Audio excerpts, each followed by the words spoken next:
Been saying it's another tough loss.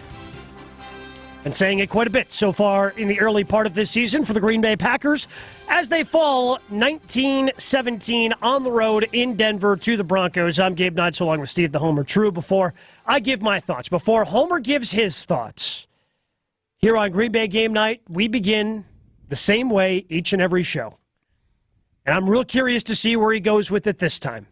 I know he was tweeting at halftime. Can somebody come up with something positive other than it's 20%? And the play the Badgers won on. I'm not sure he's capable of being very negative. Well, we'll see. We'll see. Because this show begins with the opening statements of the Super Bowl champion, of the Packers Hall of Famer, Mark Tauscher. Tausch, the floor is yours. I'm going to start with a question today. Besides the Carolina Panthers, who's the worst team in the NFL right now? I don't know. Let me put it this way. You can't distinctly say that it's not the Green Bay Packers. Yeah. What I saw today, and then we'll talk. Carolina's really bad. They're struggling. Arizona, I thought, was really bad. They're not very good. But the idea that Green Bay is, in that mix with the Dallas Cowboys or the Detroit Lions, which maybe we thought after week 1 and maybe even a little bit after week 2 that they were at least in that deal. Speak for yourself. You're the only one in this show that thought that. You cannot consistently. Well, you had them going to the playoffs. No, Homer. Never. 8 and never the playoffs. Never. 8 or 9 wins gets you right 9. In the mix of the playoffs. I said they would not make the 8 playoffs, or 9. even at 2-1. All right. Well, let Tausch continue his opening statement. Bottom line, here's the point. No, you had them at 8 or 9 wins too. Here's the bottom line. After week 1, I think the expectations went up. I think watching the Atlanta game and how that played out, the miracle comeback against the Saints, all of those things. What we're realizing is we knew this was a rebuilding year. There are going to be a ton of growing pains, but we're just not a very good football team. And you can't go first halves and continually, I think you have 6 points on the season. If you just took this team as a second-half team, they are right in the meaty part of the middle of the NFL. That's where they'd be. When you look at this as a combined effort, where this team is through 4 quarters, if they're ever going to play a full 4-quarter game, which they have not yet, they've not come close. The best they've done is 2 quarters. This is a bottom-tier NFL football team as we sit here right now. That's the facts. I didn't really want to acknowledge that. I thought, and I still think that they're going to get better and better. But as we sit here right now, you just lost and could scrape to get 17 points against one of the all-time worst NFL defenses through 5 or 6 weeks we've ever seen. And this is what we did that first half. They looked like the 85 Bears against our offense. So it's I think we just have to come to grips as Packer fans. This is going to be a long year. Hopefully there's going to be a lot more positive things down the pipe because what we've seen after week 1 has been hard to watch. And I think today's first half made me really acknowledge it. And while I still enjoyed watching the second half and the fight and some of the breaks that we got, we're just not a very good football team right now. And that has not been said for quite a while in Titletown. But that's where we sit. That's my opening statement. Okay, first of all, they're better than Denver. Better than Denver? Yes, Nope. You lost to them. Better than Las Vegas? No, hold on, nope. hold on. Well, better than Chicago? Wait. You're saying the Packers are better than Denver? Yeah. They lost them at Denver 2 points. They lost them at Denver. They play on a neutral field. I think the Packers win. They play in Green Bay. They're better than the Giants. They're better than the Bears. And they're better than Arizona. They're not better than the Bears. Broncos. Just be the team that not. Beat. You can't tell me that they're better than the Broncos. They just lost to the Broncos by 2 points on the Broncos. They were favored by a point. Okay, they were favored. It's a small difference. Homer, quick question. Yes. Are they Are the Green Bay Packers They're the bottom best 5 in the NFL scoring right team now? in the NFL. Are they bottom 5 as after we just watched that? Yes. We've It's now a bad had team. 3 I games. agree. There are other bad teams. Are they a bottom 5 NFL team? Oh, they are one of that group. Yes. Yeah. Okay, that's all I'm saying. That's all I was saying in that they could beat. I didn't say they can't beat the Bears. They can't. They did already. They can't beat this team that they just played. We agree But they're going to beat Minnesota next week, right? No. All you can go. They can lose off to of anyone, Homer. Is They could, what but we've they'll beat seen. Minnesota next week. I thought they were going to win this week. So did I. But So here's the problem, Homer. yes. What makes you think they're going to win next week? They could win. Certainly, they could win. Yeah. But what does a Green Bay Packers win look like right now? How do they pull off a victory? They score more than 3 points in the first half. Okay, how are they going to do that? I don't. The odds say that it's going to happen. At some Okay, point. all right. So But now we're they've playing lost numbers. they've lost 2 very close games on the road to bad teams. and the Vikings are a bad team, and they're going to play them at home. Whatever you want to bet, I'm taking the Vikings. This is how we determine. You're taking the Packers. Or excuse me, I'm taking the Packers. Yes, whatever you want to bet to win the game.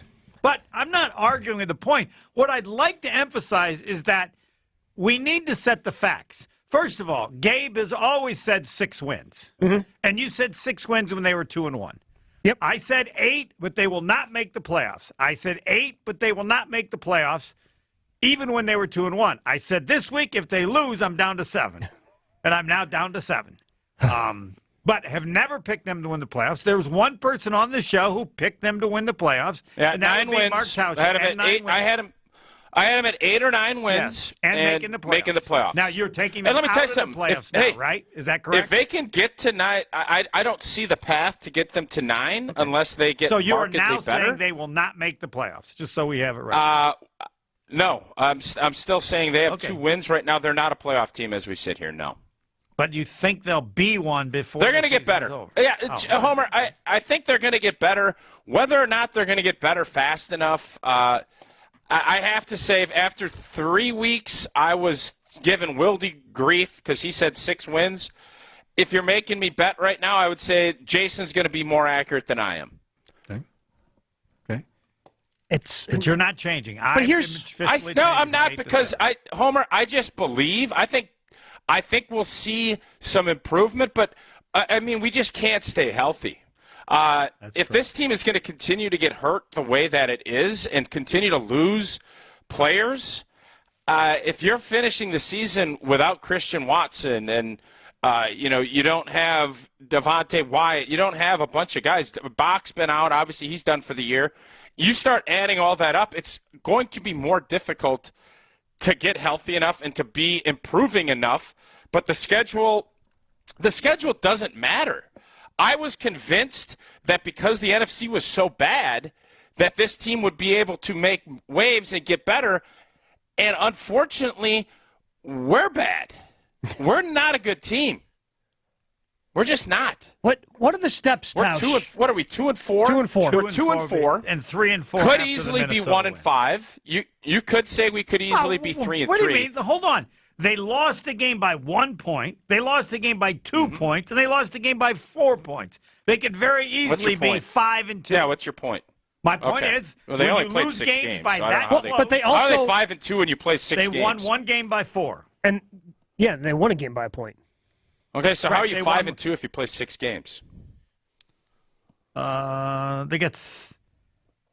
They'd be 5 and 2 after they beat Minnesota next week. Oh, okay. So right now they would be whatever. 4 and 2. Right now they could. It's easily be incredible. 4 and 2. Look, they could win. I don't know how you have confidence in anything this team does right now. So my question to you, Tausch, is, and I'm with you. I'm hopeful that this team can get better. But where do you start? Yeah, I mean, you're going to have to. I agree. But where? I don't. Where know. does this go? You gotta I don't score know. in the first half. They've scored 6 points in the last 5 games in all of those first halves. And they're averaging 17 a game in the second half for the entire season, which is historically special. Last year, the best second half scoring team was 13 and a half. There's no way to explain it. I'm open to any suggestion. I don't believe there's ever been a team like that, even this short into the season. leading the league historically with points in the second half and having scored a grand total of 6 points in the last 5 first halves. Here's the deal. Yes. We wanted Jordan Love's completion percentage to get better. It did. Right? That was one of the big talking points. He was 21 of 30. Rating. He was 21 of 31 today. Yep. Mm-hmm. It was check down Charlie, and again. They weren't even check down. I want his stat. What's shorter than a check down? Right? It wasn't good. They were all 3 yards. It's painful to watch. They were all like a quarterback with a broken arm.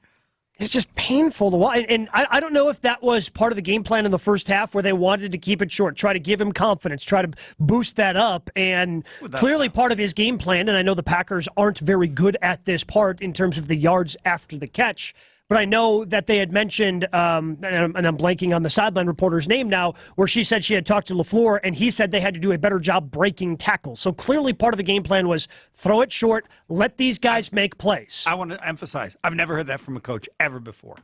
Ever. Yeah, it's not that's not something that tackles? you really, that's something. Have you ever heard that before? I'll answer Homer's first question. Yeah. What can we be better at?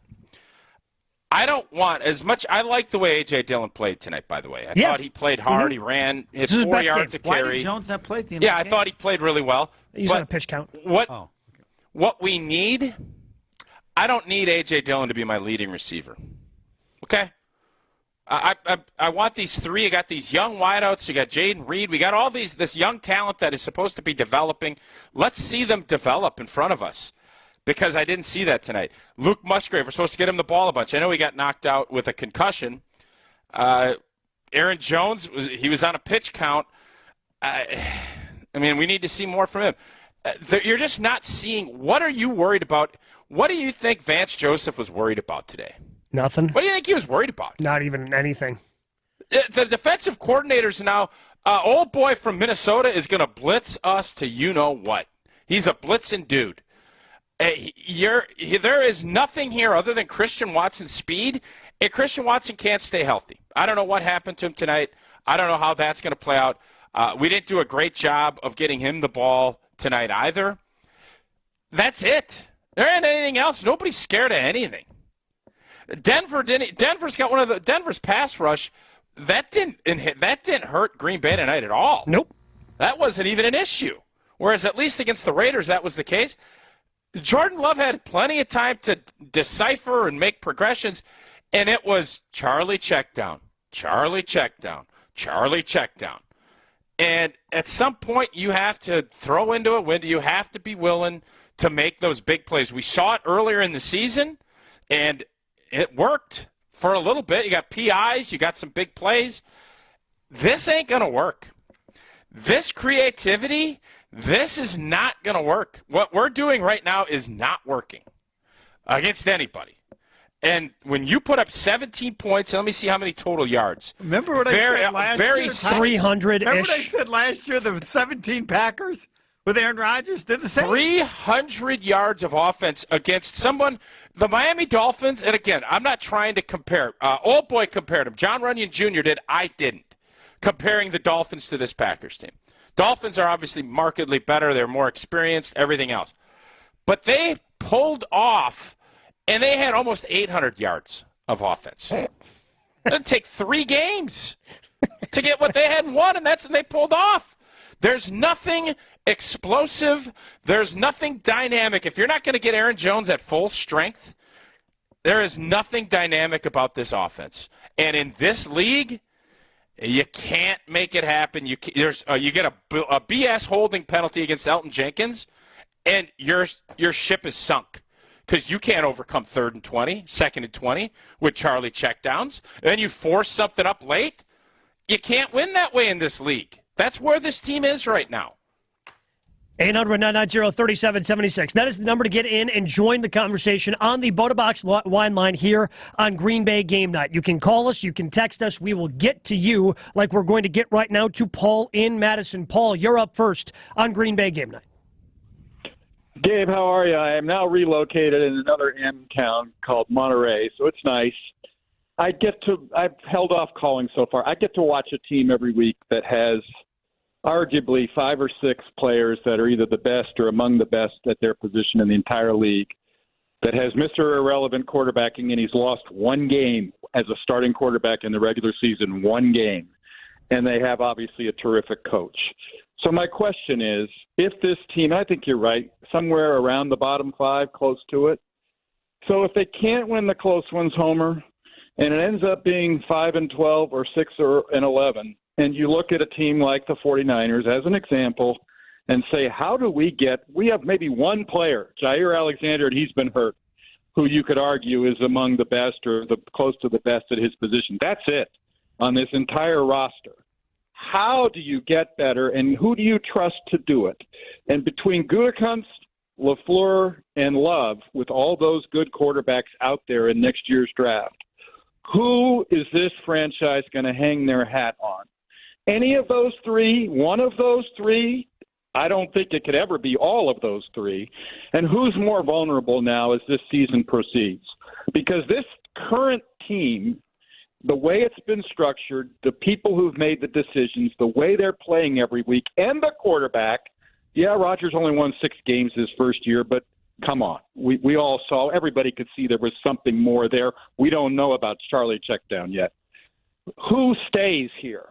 And I would argue this team probably needs to blow it all up and probably needs a they really all stay for next year. This year's played for next year. Nothing happens before next year. But the danger, Homer, is next year's 7-10. Might be. And, and you end up, they don't think so. You end up, yeah, I know, but you end up drafting in the middle, but not quite the highest place in the draft, and you don't get Bosa, and you don't get Williams, and you don't get, and look at the Kansas City roster.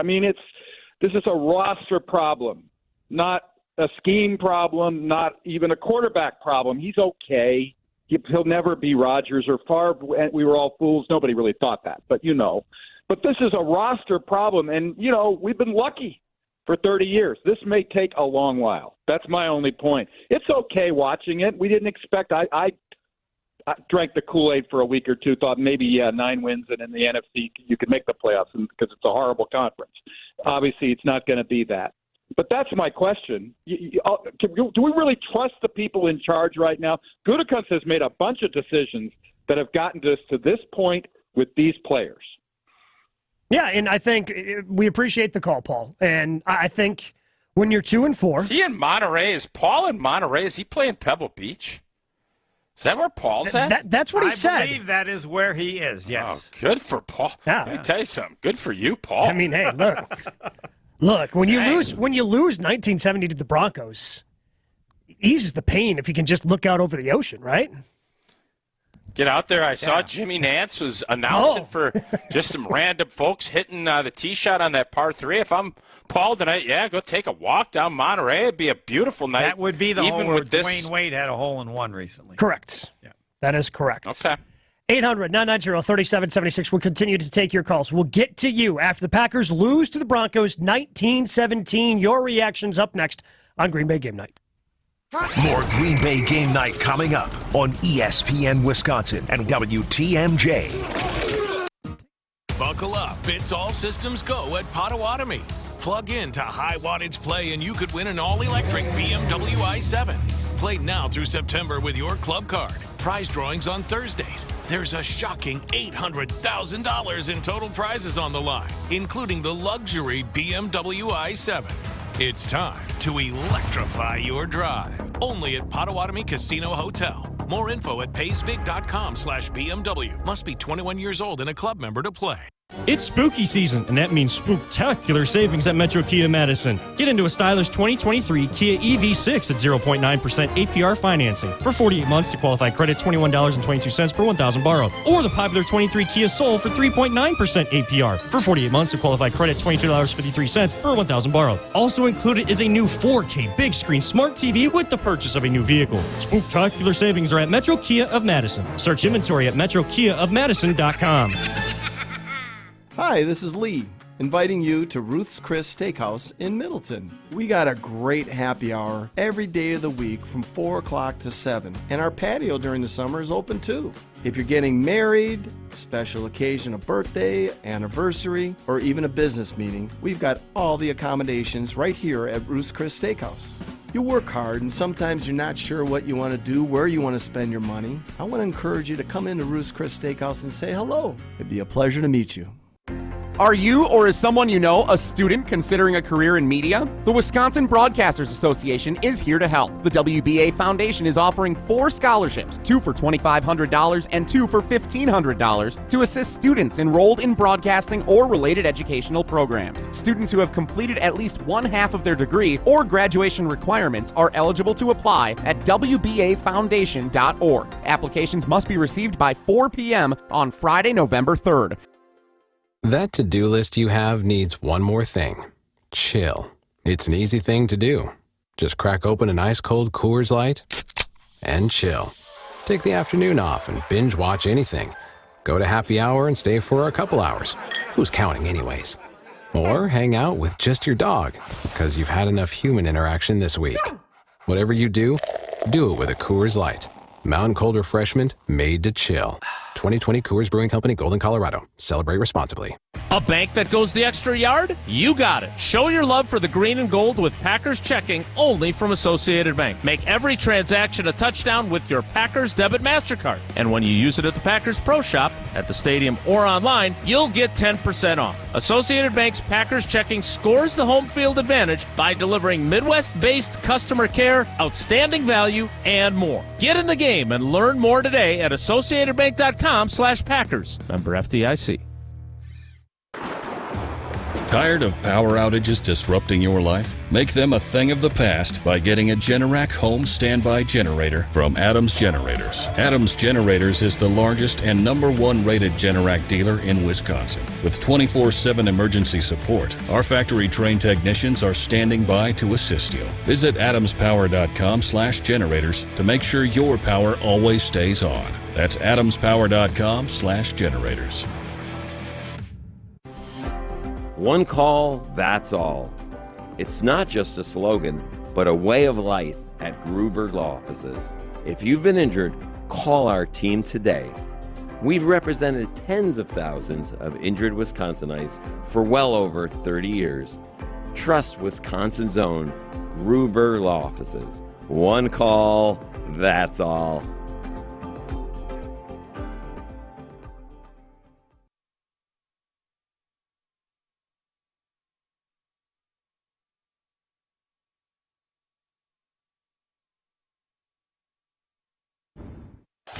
You're listening to Green Bay Game Night on ESPN Wisconsin and WTMJ. Fourth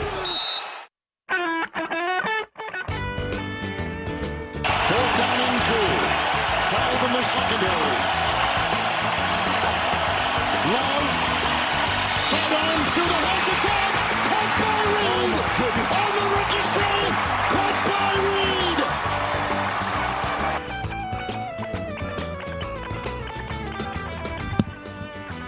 A lot of reaction flowing in on the talk and text line. Of course, that call, courtesy of CBS Sports. Kevin Harlan on the call today on CBS.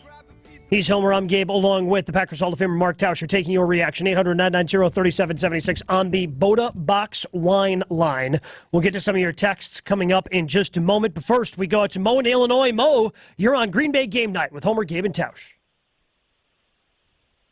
When a team consistently comes out flat, especially coming off a bye week, granted a few weeks ago off a mini bye, when a team consistently comes out flat and shows no sign of life, who are we going to blame for that? I have that quick question before I begin. I know your answer, Mo, I'm assuming, is going to be coaching. I don't know what Tausch's answer is. I don't know what Homer's answer is. Well, this one's so easy. Whenever teams are flat, I understand a part of that's coaching, but I also look, and Tausch, you can tell me I'm way wrong on this, but I look at, you're a professional athlete. Right. You have to get yourself ready to play. Like, that's part of being a professional. Yeah, and I think they're all ready to play. Their head coach, offensive coordinator, gets an F for the first half. He's historically bad. How do I say that? Because they can score in the second half. So you can't say it's the talent, because at some point in the game, they can score. He is a head coach who got his job because an offensive coordinator. He is now performing in the first half at his standard that is historically pathetic, and it's 100% on him because they do something in the second half. Tausch? Yeah. So to Mo's question, I think obviously the head coach sets the tone. You get the bye week. From a player standpoint, if you aren't – the thing that bothered me was the amount of injuries post-bye. We saw that more injuries sprung up than you're typically – it fell early, so we should be able to get a bunch of guys back, and you should be good to go. And Jair can't play. Guys are dinged up. You're on pitch counts. The tone of it's set by the coach, but the players – you need to come out with your hair on fire. Oh, what happened against Las Vegas, that ain't happening. We're playing a bad team. Let's show that we're going to turn this thing around. And when you don't get any of that, I think the easy answer is the coach. But I really look at this as who's leading this team? Who is the tone setter on offense and on defense right now? I don't have an answer. I don't know if the coaches have an answer. But that's where it is. It's, hey, Kenny Clark and Rasul and the guys that have played okay so far. That's where they got to pull this in and say this can't continue. We need to reset and not go out to Denver against a bad team and find a way to lose that game too. The tone is set by the coach, but the players need to take ownership of it. And right now, that is not the case. Go ahead, Mo. So, yeah, obviously where I'm going with this is LaFleur, but I do agree with you guys when it comes to the players, and this is why even I've been saying I'm sick and tired of hearing the whole young team excuse. These are professional athletes that get paid to play football. Like Rasul Douglas said this week, they need to come out. The young excuse is just not working anymore. At some point, you got to grow up, all right? My thing is this. Okay, if you look at the Detroit Lions, they got their butts whipped today. I want you guys to watch. I don't know who they play next. Let us see who they play next and watch how they come out and respond to adversity. I see no response in adversity with this Packers team under Coach LaFleur. I see none of it. I see no aggression. I see no passion. Wait a minute. They have incredible aggression and passion in the second half. Are we a second-half football team? Yes. What are you asking that question? But you can't say they don't have a toughness because given what happens in the first half, their performance in the second half speaks of toughness. And the bounce back and the resiliency. And everything, especially for a young team. It's incredible. No, I disagree, Homer. I think this team is soft. They were dropping like flies today. I mean, I don't know if you like that, but this is a very soft team made out of plastic. So, I mean, and Jordan Love's not the answer. I'm going to end with that. I don't believe in him, unfortunately. Yeah, and we appreciate the call, Mo. Look, I think everything's up for question right now. Like, you lose to a bad Denver Bronco team, like, everything's up for question right now. By the way, the Lions will be playing the Raiders next Monday Night Football. Yeah, I like the Lions in that. Yeah. I'll agree with Mo. Kind of feels like the Lions against the Possums. But the Lions. I think Mo's point is really valid. Yes. Because I legitimately thought that same thing today. Baltimore's a good football team. Lamar Jackson's obviously a really good player. And you can have days like that. They're going to be incredibly disappointed, and they came out flat, and they got their heads beat in. But is there anybody that doesn't think that team is going to be tough enough to bounce back and to play well and to turn it around? Do you feel that same way about the Green Bay Packers as fans? What am I asking them to do? I've already told you they're going to beat Minnesota. Did they come back in the first 24 minutes? You said they're going to beat Denver, in too. In the first 24 minutes. I actually never said that. I asked other people. No, you said it after the Raiders game. You said, they're going to end up coming back and beating Denver after the bye. No, I said they'd be split. And they'd be 3-3. So yeah, but you're wrong. I was wrong so there. That's but what anyway. I'm saying. You said about Minnesota. Well, okay, whatever. All right, whatever. Go against me. Say they're going to lose. Let's go. Come on, what? Because I'm saying they're better than they are right now. Homer. Yes. My point is on this whole thing is we don't know. And we said that going into the season that we have all this unknown. What we don't know is where this team's at from a standpoint of being able to bounce back and handle adversity. I heard Luke Fickell talking about that yesterday. It was the first time in his tenure that he finally figured out what his team had. Does Matt LaFleur have that feeling about this team? What did he actually say? You thought you had it after the New Orleans Saints game. The only reason you had it is because the quarterback got hurt. If the first quarterback's quarterback and they don't win that game, right? So he found it because of an injury. Oh, sorry, I thought you were talking about New Orleans. I'm talking about the Badgers. Yeah. Oh, I thought you were talking about New Orleans. So the bottom line is, again, that comes back to identity. That comes back to what is your team built on? And if I'm asking you right now, I tell you, what is this team built on? This team is building on? Incredible, historic second-half comebacks. In the first 24 minutes, they had 34 total yards. In the final, 36 minutes, they had 300 yards.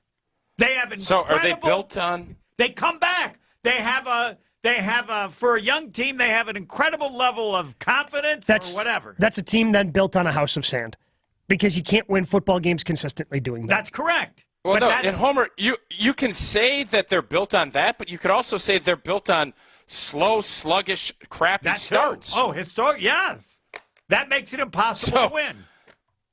That makes it you don't know what you're built on. That's what that makes. You're built on we play half that's on one or the other. Well, but the problem you're built is on both. Yeah, in Homer they scored points today. Yeah. They were lucky to score both those touchdowns. The first touchdown was a terrible throw that you had the receiver go up and make a play on. Romeo Doubs made a play. It was great. Correct. And he was able to wrestle the ball away and at least get the joint possession. I agree. Because you had so much room to the back of the end zone and Jordan Love underthrew it. And the second touchdown was about as lucky. Yeah. But shouldn't Dobbs have caught the second one? Yeah, he could have caught the second one. Mm-hmm. Yeah, I would make that argument. Okay. I think you could. I think you certainly could make that argument. But you were still, I mean, he didn't. I'm not going to. And then it deflected right to Jaden Reed. So. I mean, both of you have to agree, their ability to come back in the second half is incredible. It's amazing. But here's the problem, and it just doesn't feel like that's sustainable. I agree it's not. Because everything the Packers do offensively seems like it's so hard. There is nothing easy. Like there is just it's not like there was, that was an easy 5 yards. Open. There's just, everything just seems so difficult. Aaron Jones was so happy when they got a first down. I couldn't believe that. It's such a grind. Yes. Totally. And there's no big play potential because we weren't even looking for it. It's anytime when he finally dropped back and he threw that one deep, it was hallelujah. And I think there was actually a false start on the play, and I still was excited. Like, oh, thank you. I don't care you false start. I just want to see something. Yeah. And that's what we watched all game. Mm-hmm. And Matt LaFleur can't enjoy coaching this way. Nope. I can't imagine. His mantra's always been all gas, no blank and blank. Yeah, but his quarterback can't throw long, so you can't throw long. Well, then what are we doing? Well, you need to throw if you a don't little believe in deeper that, than what they were doing, right? Yeah, I just think that there's a lot of things to diagnose. I think Matt LaFleur's scheme and what he's asking his players to do, does it fit what you're doing? Because I don't feel like there's the wide open guys. There was the one time on the play action they hit Christian Watson. It was like, where's that? Mm-hmm. And the best play of the day, if you notice, and I gave a bunch of grief on that 4th and 2 3 or 4 games ago, when you're doing a fake back pass to Jordan Love. And Barry Alvarez would always say, if you're trying to trick and you-know-what people early in football games, that tells the opponent, we can't match up with you. Today, we're seeing they have a trick or two every game. Mm-hmm. That tells me there's a lot of doubt in that coaching staff. And I like the creativity. I want to see more Tay Wicks. And I think we're going to see more Tay Wicks. Yep. So I want to see him more. I want to see what he's got. He's a good thrower. Hey, get him 3 or 4 throws a game. I'm fine with it. Right now, when you're flying back to Denver tonight, and you're sitting in your seat and you're watching this film, Matt LaFleur's got to think, how in the world can we generate some explosive plays? Because if this is going to be the case all year, we're going to scrap to get 6 wins. We're going to have to empty the kitchen sink, throw everything in it, and then empty it again in order to win 6 games, as this thing is constituted right now. 800-990-3776. AJ in Baltimore, you're up next on the Botobox Wine Line on Green Bay Game Night. AJ, are you there? Hey, you guys are there? Yeah, what's up, AJ? Hey, man. So listen, I talked to you guys week 2 after Jordan Love had that eye of the tiger look in his eye, and I've been watching this team every week since then. And I'll tell you what, these guys are not coming to play. You guys are asking the question, what's the identity of this team? The identity of this team is hope and pray.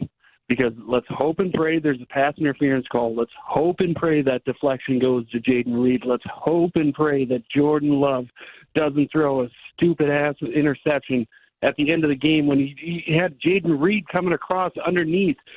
When that free safety was sneaking to the right side, he had Jaden Reed wide open. He could have made that play, but he forced it over to Doubs. Their whole identity is hope and pray, and that's why it's so hard. That's why this team is like running through mud on offense. And that the only reason why, Homer, this is a second-half team is because the defense is playing soft because they have leads. Come on. Defense isn't playing soft. You just got to come up with something because you don't ever – no, it was 9-0. There was no defense playing soft. No, you're just making that up. In the first half. No.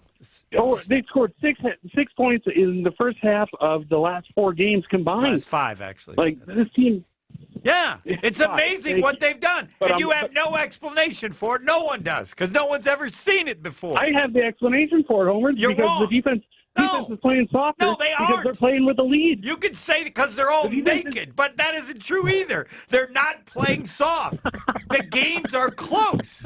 Homer, I could go out there, play naked, and play better because everybody'd be looking for my football. Just admit it makes no sense. This just took a turn I did not see.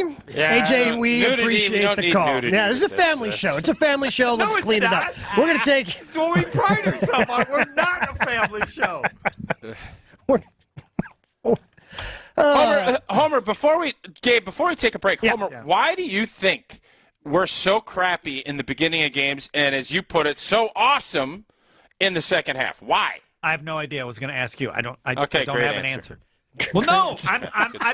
Wait a minute. He's observed it. Hey, if a raccoon becomes president and they ask me, how did you not know? I go, I've never seen it before. Hey, Homer. But before you said, you're giving old boy that just called a bunch of grief because he said, well, they're playing softer and they're doing this. No. The Detroit Lions game, 100% they played softer on defense. Yes, that's one game. This is a curve. Well, I'm just so. But you're critiquing him. I ask you the same question. You don't even have an answer. I do. I know it's not that because they're close games. No, what's the answer? I'll have an. I was going to ask you and everybody else, people that know more football than I do. I'm not the one saying it. You said it. What? What did I say? No, that they're so good in the second half. Yes, they're so great in the second. Why? What are they doing? I think that a major part of it is their quarterback, by his nature, is not the slightest bothered by historically pathetic performance. It doesn't affect him to play badly the rest of the game because it's hopeless. He keeps a level of confidence that may be just the nature of who he is. But it doesn't make him a great quarterback, and it doesn't make the team great. But they are scoring at the second half more. And, again, if Knucklehead was correct, they wouldn't have 4 of their 6 games decided by 4 points or less. They've been in close games. No, it's not. That's the NFL. They're not that close. How many teams do you think have had 4 of their 6 games 4 points or less? Or had 4 games determined by 6? Now you're asking questions you don't have the answer to again, Homer. It's true. But what do you think? If you got an answer, Tausch, I'm stealing it from you because I'm not the one saying it. When I make statements, I back them up with I try to at least back them up with my thoughts. You're saying it, then I ask you a question, and you don't have any thoughts. I don't. I just gave you one. The quarterback, young quarterback, has a resilience to his nature. Because he's resilient. Okay, yes. That's something. It's something. It's better than it's better than nothing, Tausch. I'm not sure I believe it, but I had Hey, we got a field goal in the second. Hey, this is, you know what this is reminding me of? You remember when we couldn't get a punt return? We were negative punt return yards. Oh, yeah. We should now celebrate. We need a Swervin' Irvin type first half where we get 3 points. Or if we get a safety, we need to celebrate that like it's 1999 because that's how bad we've been in the first half. Actually, it has been 4 But in Atlanta, they didn't score in the first quarter either. So in the first Been a quarter, while. in the last 5 Been a games, while. a grand total of 6 points. Woof. Yeah. And the thing And is, the second quarter's 10. Matt LaFleur in his past history has been the opposite. Yeah, he's People been are really questioning good. his second half adjustments. It's his scheming up and studying and getting plays in and having his plan his first 15. That was really good in the past. Now, it's historically bad. 800 Why? Man, we will continue to try to dive into that question. 800-990-3776. You can join the conversation on the Boda Box Wine line. I know there are plenty of people sitting there on hold. Please stick with us. We will get to you coming up next. First, I got to tell you that 24/7 sports betting is here in the great city of Milwaukee. That's thanks to Potawatomi Casino Hotel and the Potawatomi Sportsbook. Enjoy the convenience of self-service kiosks, odds boards, wall-to-wall TVs, free parking, a full-service bar, and numerous food options. Bet big, bet bold at the Potawatomi Sportsbook at the Potawatomi Casino Hotel. More Green Bay game night coming up on ESPN Wisconsin and WTMJ. Adulting in the fall means responsible spiking. For pumpkin spice or whatever your preferred fall drink concoction is, spike it with rum chata. It's a solution for any occasion. Rum chata is the world's finest liqueur featuring premium Caribbean rum combined with vanilla, cinnamon, and the highest quality dairy cream sourced from Wisconsin. Enjoy a smooth shot or a tantalizing spiked beverage with Rum Chata Original. And, backed by popular demand for a limited time, Rum Chata Peppermint Bark. Rum Chata, the superior way to spike and sip responsibly this fall. Get your game on at the Island Resort and Casino with first-round picks of your favorite slots and table games. Bring friends and watch your favorite team compete on big screens. Grab game day eats in T. McSee's Sports Bar or celebrate your team's victory in Horizon's Steakhouse. To book your game time at the Island Resort and Casino, call 800-682-6040 today. In the next 30 seconds, I'm going to tell you how to save money and save the planet. It's simple. Ditch your energy bill and make the switch over to Everlight Solar. While electricity prices keep rising, Everlight Solar will give you the chance to take ownership of your power while also reducing your carbon footprint. As a local company based out of Madison, they'll be there with you every step of the way as you make the switch to solar. To learn more about how you can save money and save the planet, go to everlightsolar.com. Make a difference and donate blood today. Impact Life and Stoughton Health are bringing a blood drive for the community to the community. Friday, October 20th from 8 a.m. to 1 p.m. at the Community Health and Wellness Center at Stoughton Health on County Highway B. Masks are optional and appointments are encouraged. To sign up, call 800-747-5401 or visit bloodcenter.org and use group code 3643. Donors get your choice of a gift card or bonus points to shop our online store. Stoughton Health, creating excellence together. If you want a fresh twist on surf and turf, look no further than North and South Seafood and Smokehouse. Inspired by their time living in the Alaskan Gulf in southern Texas, owners Keith and Aaron brought together unique culinary backgrounds to create a truly authentic American restaurant here in Madison. After expanding to 2 more locations in DeForest and Verona, you can savor smoky, wood-fired barbecue and freshly prepared seafood from around the country. Explore their full menu and dining options at eatnorthandsouth.com. That's eatnorthandsouth.com. All right, Team Pella, listen up. Thanks, John Kuhn. Customers love our products with limited lifetime warranties. Check out these big plays. Incredible innovations like blinds and shades between the glass. No interference on that play, Coach. And stylish windows with hidden screens that make game days a breeze. Can it get any better? It can. With monthly payments as low as $19 per window, $75 per patio door, and a free quote at PellaWI.com. Let's go. 6.99 APR for 120 months. Certain restrictions apply. See show for details. Offers on 10/31/2023. Every Thursday this football season, huddle up for the Great Dane Huddle, live from the Great Dane Pub and Brewing Company. Hey, it's Alex Strofe. The Great Dane Huddle this week moves to Wednesday because the Bucks open their season on Thursday. But we're with you for 2 hours from 6 to 8 p.m. ahead of Wisconsin, Ohio State. Join us beginning at 6 o'clock right here on 100.5 ESPN and Wisconsin On Demand, live from the Great Dane Pub and Brewing Company in Fitchburg. The Great Dane Huddle with Alex Strofe, Tarek Salam, and Derek Engler. Thursdays at 6 on 100.5 ESPN. Life's better with an auto policy from American Family Insurance. No matter what dreams you're driving towards. That's because our expert agents will make you feel totally protected with the right auto coverage at the right price. You'll also save up to 23% when you bundle auto with home.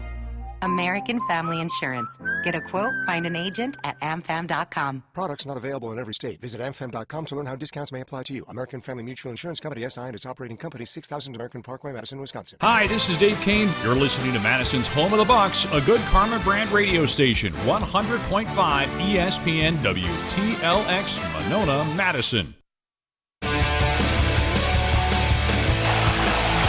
Tom of the block, going deep, and looking, it's intercepted! It's picked off by Luck!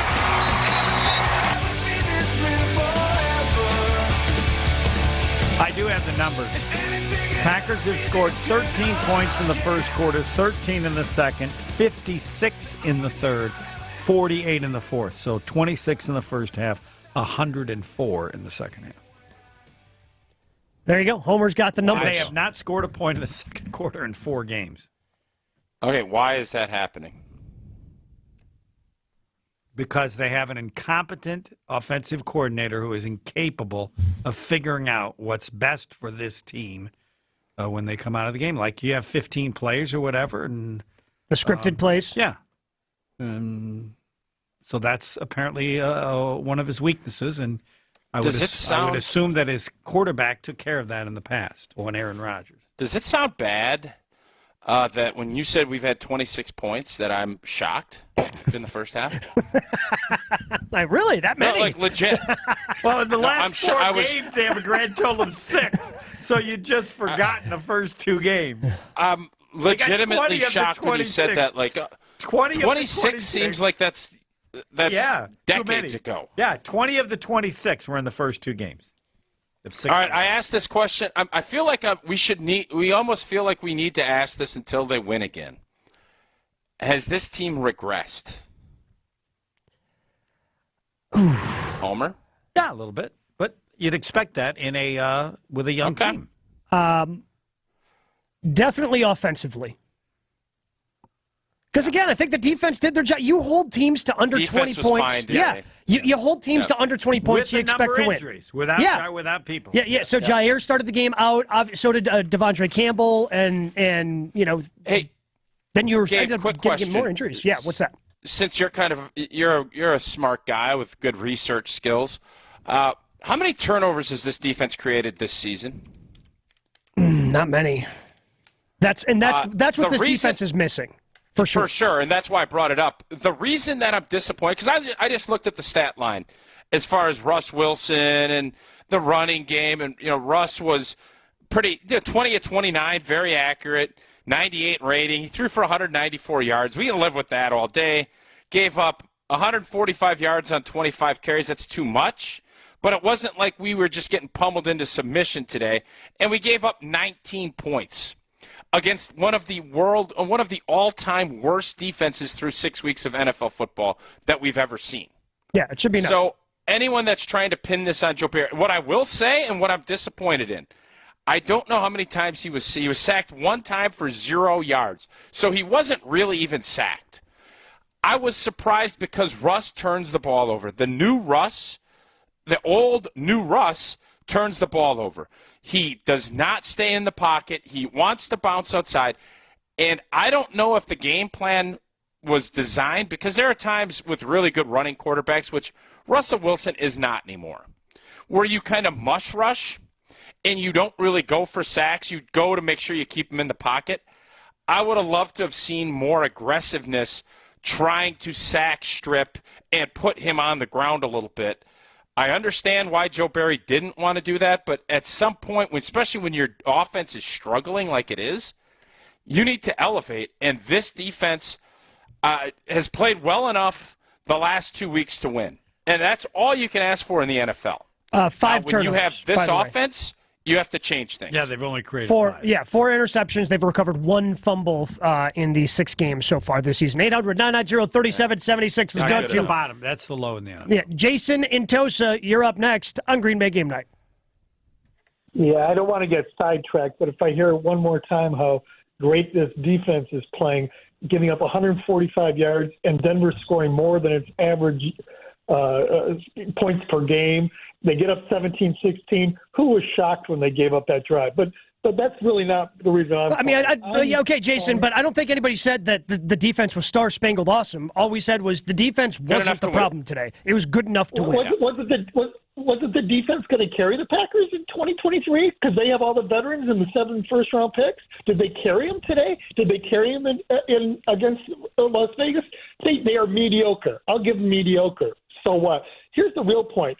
I've heard from folks not named Gabe about how Goody is a top 5 NFL GM. Tell me about all the offensive talent he's accumulated in his 6 years as GM, because I see one dynamic offensive playmaker. His name is Aaron Jones. He was drafted by Goody's predecessor. I think it's time that we look at the person who traded up to select Jordan Love, and maybe, just maybe, there's some talent deficiencies on this team. It's a young team. It's not that young on defense, but it's a young offense.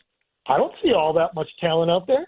They're playing the dregs of the league, the Bears, the Raiders, a bad Saints team, a mediocre Falcons team, and they're 2-4. They get a bad Vikings team next week. They might win 6-8 games. This is a bad football team, and I would like Homer and Tosh to enlighten us fans out here. Where can we get excited? Where's the talent that in the next couple of years we're going to be able to hang our hat on as we're going to be competitors again? Jaden Reed, Christian Watson, Romeo Dobbs. Watson. How he going to play more than 6 games a year? Yes. Come on, Homer. Yeah. Well, you ask, I'm telling you, yeah. He's going to play more than 6 games a year. You want to bet that? Get your cash ready. Dobbs is going to be a star. Okay. I mean, I keep hearing it. You really think that trio, they're all going to pop and be great. I like Jaden Reed. Dobbs looks like an average wide receiver. Watson's always hurt. That's what we're going to count on in 2 years. That's going to be our lead. And is Jordan Love going to be the one throwing them the ball? Because if not, we got to get another quarterback. This team is in a bad place. It's been put in a bad place to a large extent by the man who is responsible for personnel. I'm sorry. There's been a denial in Green Bay, and here's something else that's uncomfortable. Number 12 covered up a lot of stink in the organization for a lot of years, and it's coming home to roost this year. Appreciate the call, Jason. I think everything. Listen, if this continues, everything gets looked at. For sure. Yeah. I've been a big Goody stan. There's no doubt about that. I think there's more talent on this team than what we're seeing. But I disagreed with Goody's deal on not bringing back and having a veteran wideout. I did not like when they traded Devonta Adams. I thought they should have kept him and forced him to play, or figured out and signed him and kept him. Those are decisions that, as our last caller just said, have come home to roost. Aaron Rodgers, obviously, we all knew letting him go and having it, we were going to see choppy quarterback play. We don't know what Jordan Love is yet. All of that can be true.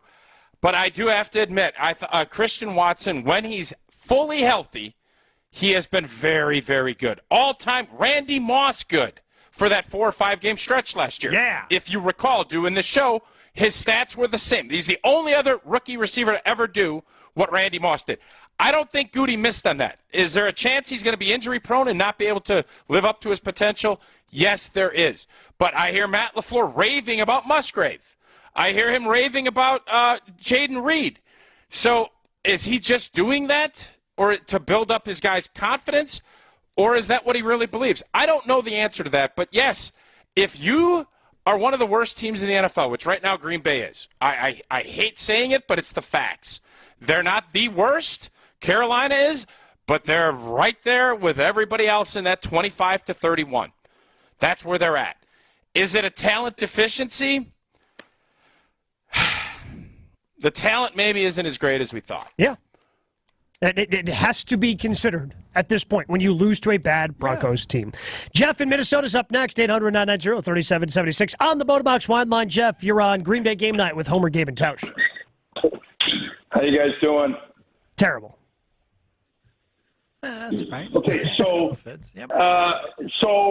this team is just, first of all, and Tausch knows this, I've been critical of LaFleur for a long time. I've called into Wilde and Tausch and have expressed this. It's his job as a coach to put the players he's got in a position to win. That is his job, okay? And it's also his job as a coach to create a tone. That's what leaderships do. That's what leaders do. They create a tone on a team. And he hasn't done well at either thing.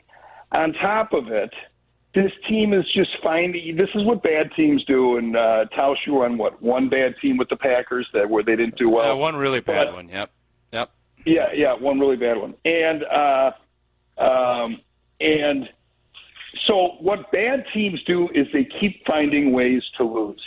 So, yeah, that last pass Jordan Love threw was a horrible pass. But let's look at that last drive. They would have had 3rd down and 1 yard to go on the 40-yard line, and their best offensive lineman has a holding penalty. What does that tell you? That tells you that this is a team that figures out ways to lose. I mean, they had a very, very nice drive going, and they're a team that can't afford to make mistakes like that. And so they had their field goal kicker that hadn't missed a kick this year. He missed a 44-yarder. They have their best offensive lineman that holds on probably the most crucial part of the entire game. I mean, that's just what teams like this do. And, I don't know what the problem is other than I do think Matt LaFleur, and I've said this, I think he's in over his head. He just seems that way to me. Tausch, one thing I just want to tell you on an up note, for whatever reason, I was watching the 2003 highlights of the game that you guys played against Tampa Bay down in Tampa. Do you remember that game? I do. Yep. And that final drive that you took it the length of the field to win. That was your offensive line that year was incredible. And I'll never forget what Mike Sherman said. You had a couple 4th and 1s in Tampa's territory, and they said, why did you decide to go for it? He said, it was too beautiful of a drive to turn it over to a kicker. Well, those were good days. Yeah, thanks, those were good Jeff. Days. Yes. Yeah, there'll be good days ahead, too. Yeah, thanks, Jeff. Listen, I think as fans, we're not used to this. Homer, you're used to it. You had a run back in your heyday where this was the norm, right? This is what people would call in. This is what it was, right? Yes, that's correct. Yep. Mm-hmm. So we're not used to it. Gabe and I, we don't know this. No, this is terrible. Even at tough times like last year, there was always, if Rodgers gets his thumb back. You really need any experience There's nothing to right understand now. it. You seem to have figured it out pretty quickly. Doesn't mean I have to like it. Right now. That's true. There's nothing right now that makes me think everything's going to be all right. All right, here's the standard. I'll just give you the heads up. All right. This is where you have to get to the point, and this is where you get to, where you want them to lose so that the people in charge are gone. That's the only. We're not there yet. We're not there yet. I know, but I'm saying that's the the defining moment. Some people will not do that because they think it's being a bad fan. Mm-hmm. But the reality is, if you don't think anything special will ever occur, then you want them to lose. Otherwise, you have a drift in mediocrity, which didn't occur. The Packers were bad all that time, but the organization was so screwed up, they never thought about making changes until Bob Harlan got in and hired Ron Wolf. Then they set a different standard. 800-990-3776. More of your calls on the Botobox Wine Line coming up next on Green Bay Game Night. Stay right here. Green Bay Game Night will be right back on ESPN Wisconsin and WTMJ. Take it to the house this season and enjoy tailgating from your own backyard. Tito's wants to make sure you have the best tailgate on the block. You can win game day gear for your next gathering by entering to win at Tito'sTailgate.com. Be sure to enter by November 15th for your chance to win a Solo Stove Grill, a Brewmate back tap for batch cocktails, or a Tito's football jersey. For official rules, visit Tito'sTailgate.com. Must be 21 years old to enter. Distilled and bottled in Austin, Texas. 40% alcohol by volume, namely 80 proof. Crafted to be savored responsibly. Buckle up. It's all systems go at Potawatomi. Plug in to High Wattage Play and you could win an all-electric BMW i7. Play now through September with your club card. prize drawings on Thursdays. There's a shocking $800,000 in total prizes on the line, including the luxury BMW i7. It's time to electrify your drive. Only at Potawatomi Casino Hotel. More info at paysbig.com/BMW. Must be 21 years old and a club member to play. Greg Scalzo here for Buck and Honeys. Congratulations to the perennial Best of Madison Award winner by the folks at Madison Magazine. Meet me at Buck and Honeys to celebrate Wisconsin hospitality. Whether you're enjoying the view on the Yahara River in Monona, exploring Wanakee, visiting the OG in Sun Prairie, or checking out the new location in Mount Horeb, you can enjoy the Buck and Honeys experience in a neighborhood near you. Serving lunch and dinner 7 days a week with brunch every Saturday and Sunday. I'll see you at Buck and Honeys. Listen to Wilde and Tausch, presented by Pella Windows and Doors of Wisconsin on 100.5 ESPN. Rob Domofsky of ESPN.com. They're the only team in the league that doesn't have a catch by a receiver with 3 or more years of NFL experience. And that's because they don't have a receiver with 3 or more years of experience. Wilde and Tausch, weekdays 9 to noon on 100.5 ESPN. Also brought to you by Grassland Dairy, Hallman Lindsay Paints, Coors Light, Made to Chill, and American Family Insurance. John Hayes for Goodman's Jewelers. As we celebrate 90 years of serving the Madison area, to commemorate this occasion, we'll be giving away a .90 carat lab-grown diamond to one lucky customer. You can register to win at our store at 220 State Street or find us on Facebook or Instagram for your chance to enter the contest. Throughout October, we'll have a flash sale and other days when you can save up to 30% on some of our most coveted jewelry styles. 90 years in business is a long time. Help us make more timeless moments for you, our loyal customers. John Hayes for Goodman's Jewelers. Help us celebrate 90 years in business. In October, we'll have a flash sale and you can save up to 30% on selected jewelry styles. Visit us at 220 State Street or find us on Facebook or Instagram for your chance to win a .90 carat lab-grown diamond. John Hayes for Goodman's Jewelers, the diamond store of Madison since 1933. Yes, 1933. That's 90 years. Help us celebrate and make more timeless moments. The best is at Goodman's. Ben Brust here to tell you about why your next work van should be from Mercedes-Benz Sprinter at Zimbrick European. First off, we have versatility. The Sprinter vans offer 16 body types and thousands of ways to customize that space. Number 2, we have reliability. Sprinter's most powerful diesel engines last longer and require less maintenance, spend more time on the road and less time in those bays. Number 3, we have safety. Sprinter's safety technologies include curtain airbags all around, load adaptive electronic stability program, and crosswind and attention assist. Number 4, Van Care Mobile. Our maintenance team can come to you with routine service. Who wants to go in? Let them come to you. They work with multiple trucks on one visit. Use the Mercedes Me Connect. And last but not least, get your Zimbrick Sprinter at Zimbrick European at Rimrock Road and the Beltline, or go online at ZimbrickEuropean.com because they never charge over the MSRP.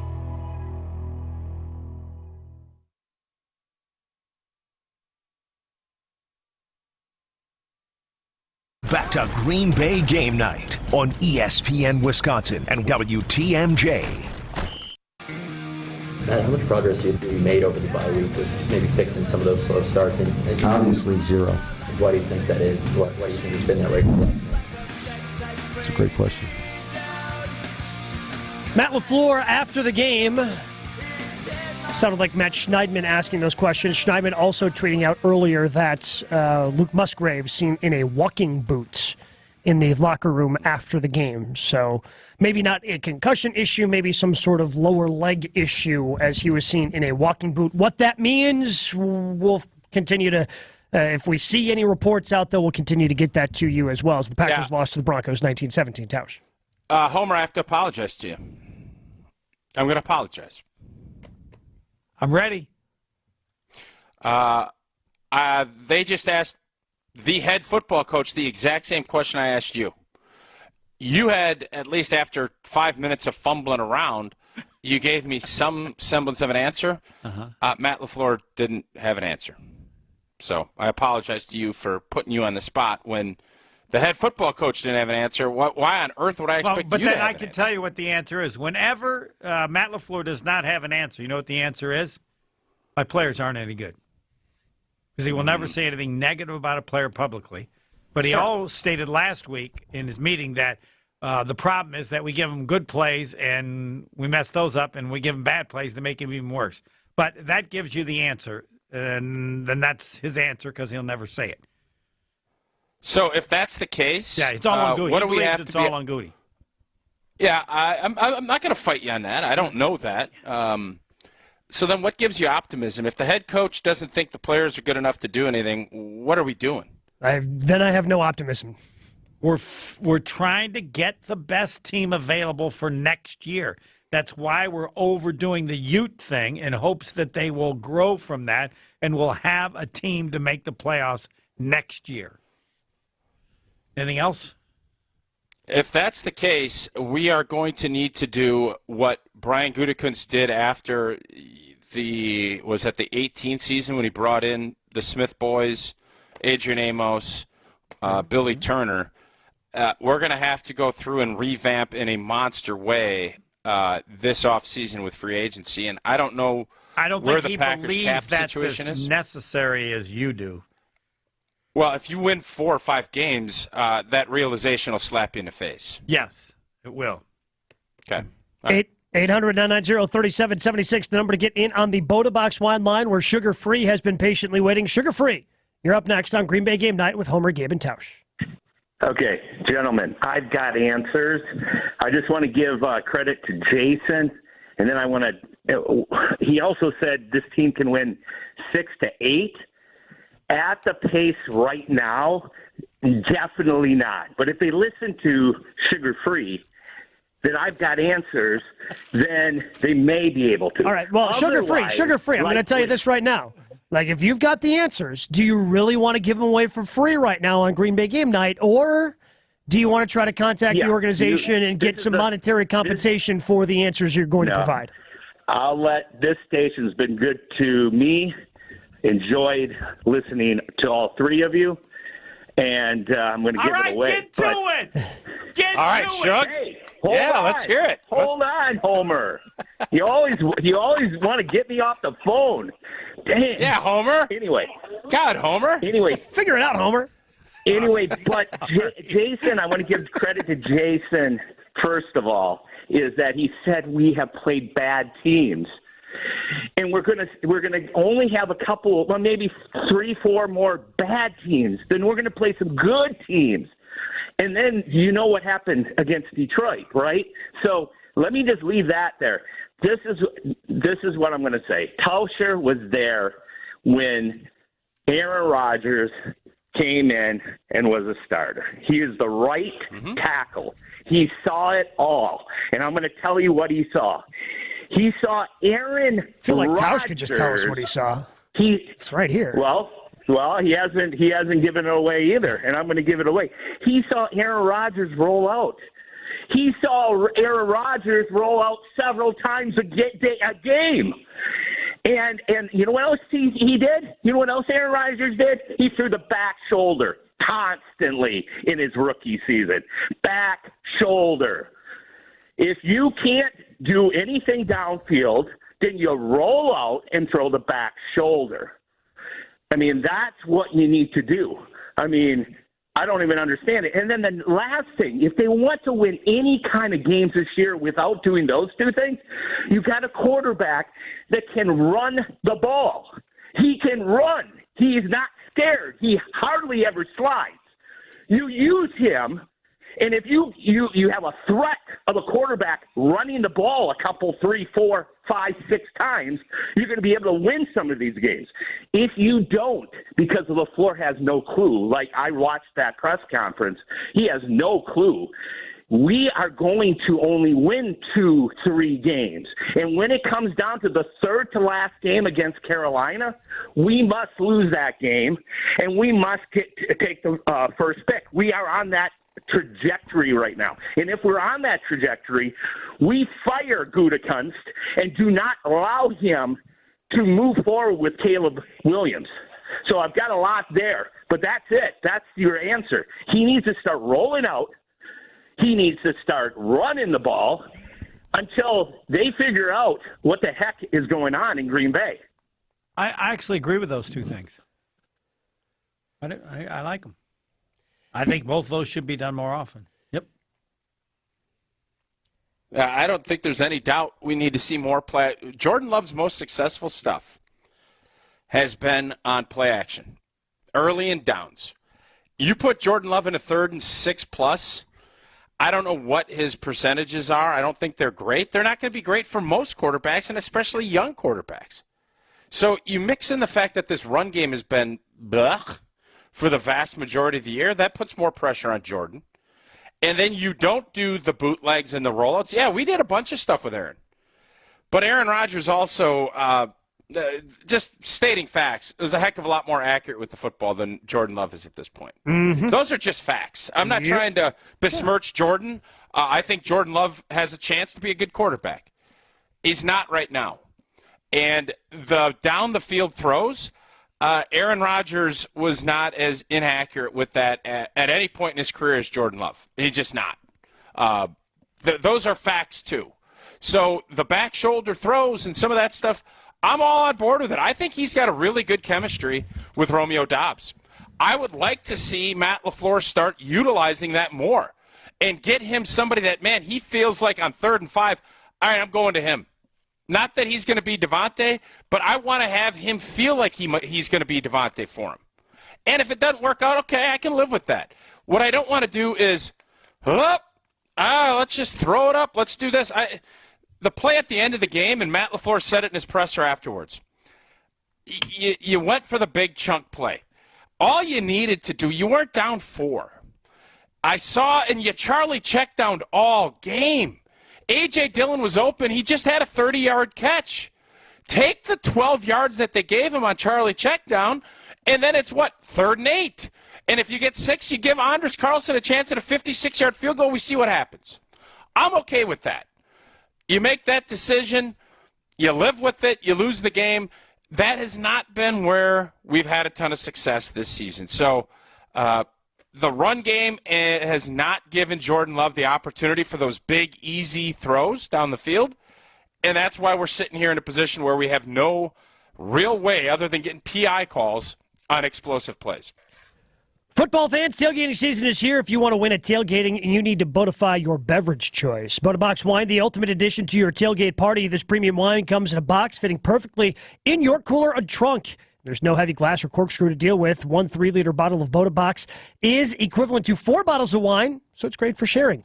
Bring the wine that wins with wine critics. Box. This is how we Boda. Please drink responsibly. Must be 21 or older. Box Vineyards, Manteca, California. More of your calls, more of your texts on that Box wine line coming up in just 2 minutes on Green Bay Game Night.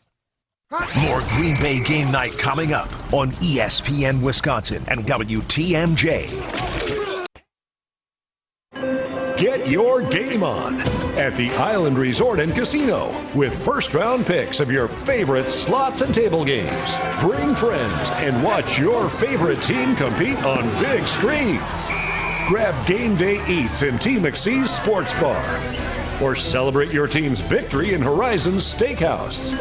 To book your game time at the Island Resort and Casino, call 800-682-6040 today.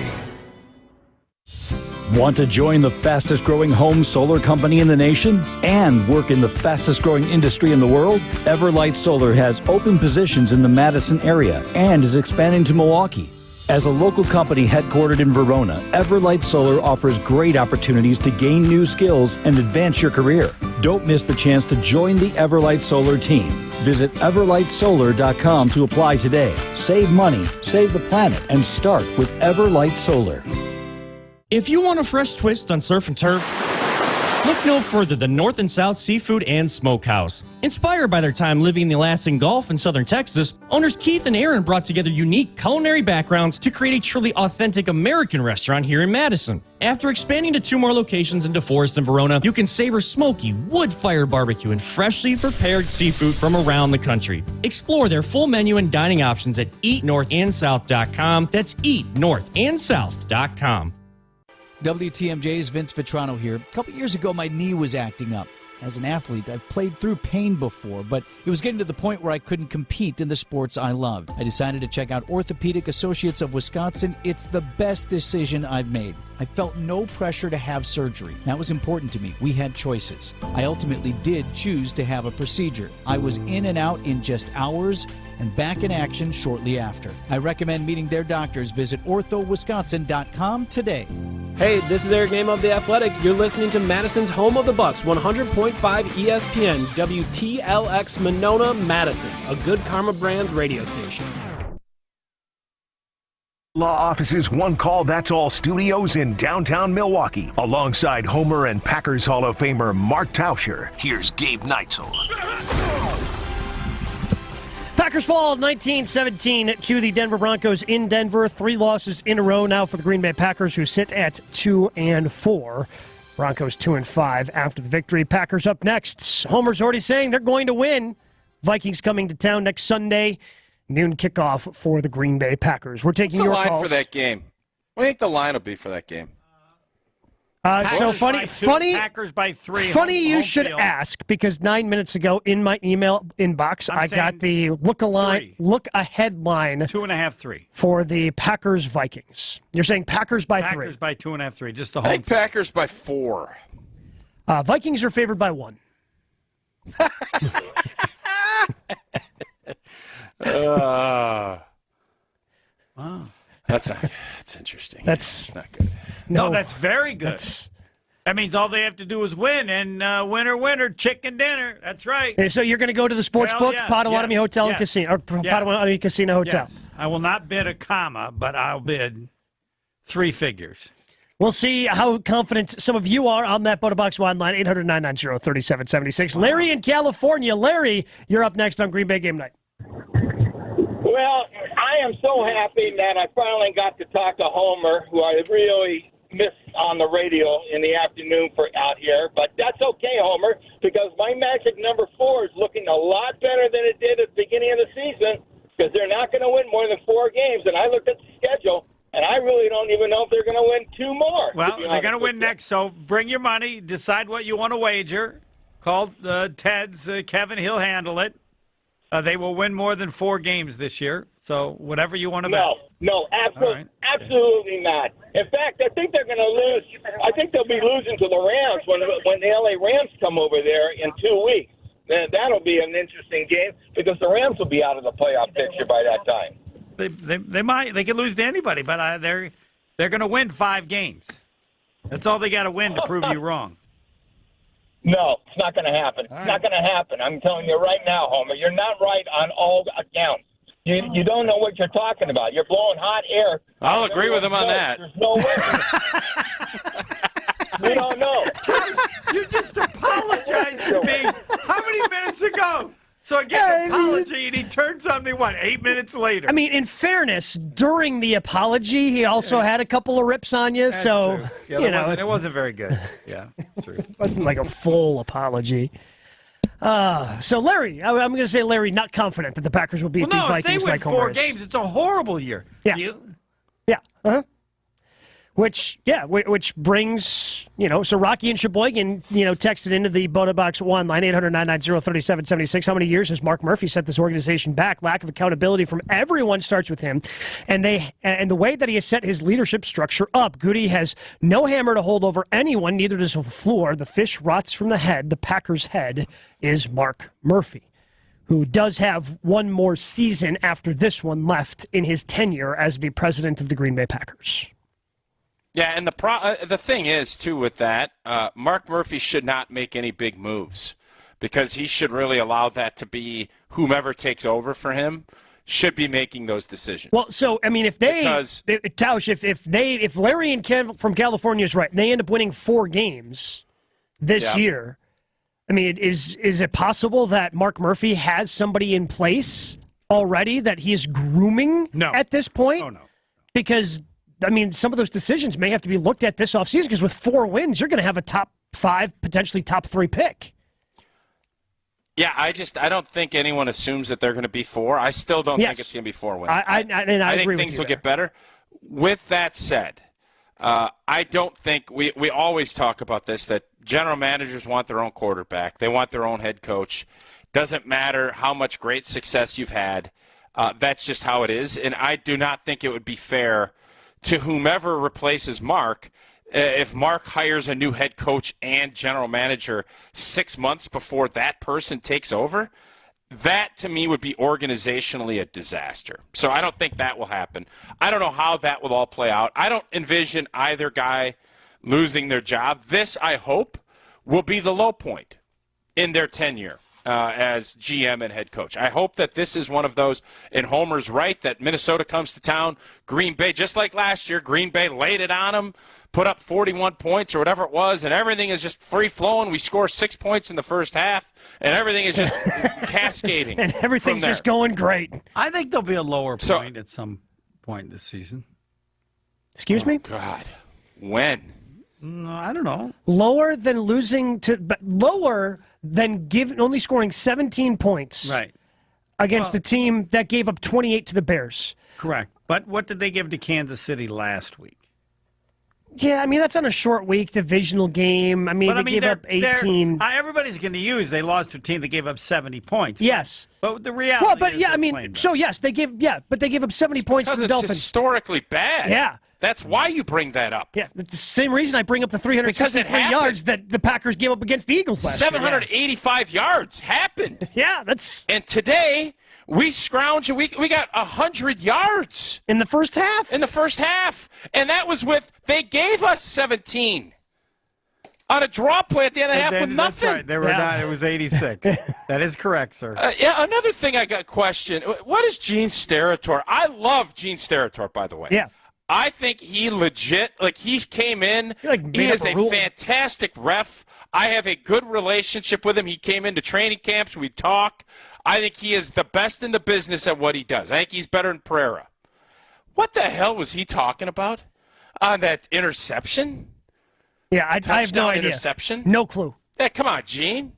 So for those who may have missed it. I was listening because I listened to the radio. Yeah, so for those who may have missed it, after the joint possession touchdown that went the Packers' way because it was a joint possession, he was claiming he did not believe it was joint possession because Surtain had the ball in 2 feet down before... That's crazy talk. Yeah, before Romeo Doubs did. Therefore, it wasn't joint possession. Therefore, it should have been an interception, not a touchdown. Yeah, it was Gene's worst call he's had in the 10 years he's been doing this. That just seems like he's making things up as he goes. I've literally never heard that. Terrible. Literally never heard bad. that. Let's go ahead quickly. Let's do a little flush it or flesh it. Flush it? We failed multiple times with bad ideas. I didn't know were bad till I realized they didn't work. Or flesh it? Yeah, that's one idea. Or we can work as a team. Brought to you by Gordon Flesh Company. Business technology managed. Taking the worry out of your office equipment and IT needs. I want to flesh out Jordan Love's play through 6 games because even when I wasn't anticipating an Aaron Rodgers 2008 type performance this year from Jordan Love, but when I said 6-7 wins earlier this season, I thought, okay, we're going to see some growth from him. And whether it's the play calling, whatever the reason is, there has been regression from Jordan Love, right? I think we can all agree. Why do we think that is? Why do we think through 6 games the highs were so early and we just haven't seen that bounce back quite yet from him? Running game is the number one part. I think there's been a lot of things. His mobility out of the pocket's been good. I think his poise and, for the most part, decision-making, good. Accuracy, not good. That's how I would describe Jordan Love so far. I think he's been much more elusive when he's gotten out of the pocket. They called some quarterback draws. Yeah, those were fun. That I love. I think there's basically a check where if these defenses are dropping they're in cover 2 and they're dropping their linebackers out, we just take the draw. It's 7-8 yards every time. There's a lot of stuff I like about Jordan Love, but the question I have was the same question I had all off season. Can he make the big time throw? And is he accurate enough to be a consistent quarterback on 3rd and 6? Can he make the throws in the pocket when you need to make them? Right now, the answer is he's been very inconsistent on that. Right. That's the nicest way I can put that. Yeah, the answer to that question, Tausch, right now is no. Not to say that that answer cannot change, because it certainly can. It's 6 games. It's 6 games as a starter, and you can continue to get better. But right now, the answer is no. He's got 2 more games before Mark Murphy makes the final call. And what's going on, though? Give me a break. But he said it. I know he said it, but that's made up. And well, what do you want me to do? I take people at their Mark word. Murphy was wrong when he said it, and he doesn't know now, and he knew he wouldn't know I did then. say he that was just at the time. I know. He just wanted to I would agree with that. calm people down. I agree with you, Homer. I agree. Yeah. Okay. So I don't know. What are we arguing? His problem is he's regressed because teams have adjusted. He can't throw the long ball. Well, if he can't throw the long ball, they just play up on everything. And what are you left with? I want to see him just... There are a couple of times where it just seems like everything he wants to throw is like a timing touch pass. I just want to see him rip one. The way he tried to fit the ball in quickly. The arm strength is there. Yes. When he tried to fit it into Romeo Dobbs. Yeah, he's got the skills. Yeah, he's got the talent. But you know what I'm talking about, Tausch? I just want to see him just rip one on an out route where I go, yes, that's it. But instead, every time it just seems like he's trying to throw to a specific spot with a little bit of touch, and it has not been there. I really think his decision-making, obviously through the one horrific pick against the Raiders, but his decision-making, I think his leadership, he's got a lot of things that I think everybody really likes. But does he have that, I'm going to thread it in there when I have to? Does he have that in him? He does. Can he be consistently doing it? We're not seeing that yet. And that's part of this process that he's going through. But he definitely has not taken. Now, I've asked this question. I was actually after the Atlanta game. I said, you know what? I don't mind one bit. He played a pretty doggone good 3 quarters. It happens. You get that first drive, you don't do it. And then I said, well, I can't wait till he gets the next one. Well, then he got get the next one. Now get the next one. And we have come up short on all of them.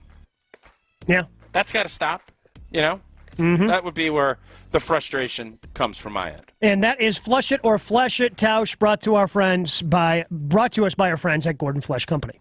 Indeed, it takes a team to meet just about any goal, and that is true on the football field as it is in the office. And Gordon Flesh Company, they have been providing cutting-edge technology for companies of all sizes for over, what a great number, 65 years. Visit gflesh.com to learn more today. We give our dogs of the game coming up next on Green Bay Game Night. We're back with Green Bay Game Night after this on ESPN Wisconsin and WTMJ. From color-changing alexandrite to shimmering zircon and everything in between at Chalmers Jewelers, you'll find high-quality, affordable, one-of-a-kind pieces. We source straight from the gem cutters, and we manufacture in-house from start to finish. As the manufacturer, we believe in truth in pricing. Never pay more for quality and stunning, beautiful jewelry. She's one of a kind, and so should her jewelry be. While others may send your jewelry dreams to someone else to make, with us, your dreams become reality with the help of our custom jewelers, with you involved the whole way. With a staff that has over 200 years of combined experience, why buy from a place that marks up jewelry made by the thousands? When you can buy direct from Chalmers for that one-of-a-kind piece that is better quality, often for less. Chalmers Jewelers in Middleton and Madison. If you're looking to fill the vacant space in your commercial building, the local agents at RE/MAX and the Preferred Commercial Group are eager to grow your bottom line. Head to commercialwisconsin.com/ESPN and find an investment partner to lead the way to your property dreams today. After a serious crash with a semi-truck, everything can change instantly. Your future, your family's future, your quality of life. That's why knowledge and results matter in big truck cases. And not all law firms have the know-how or the resources to handle these complicated cases. At Gruberg Law Offices, we have the experience it takes to make sure you're protected. And there's never a fee until we win your case. Gruberg Law Offices. One call, that's all.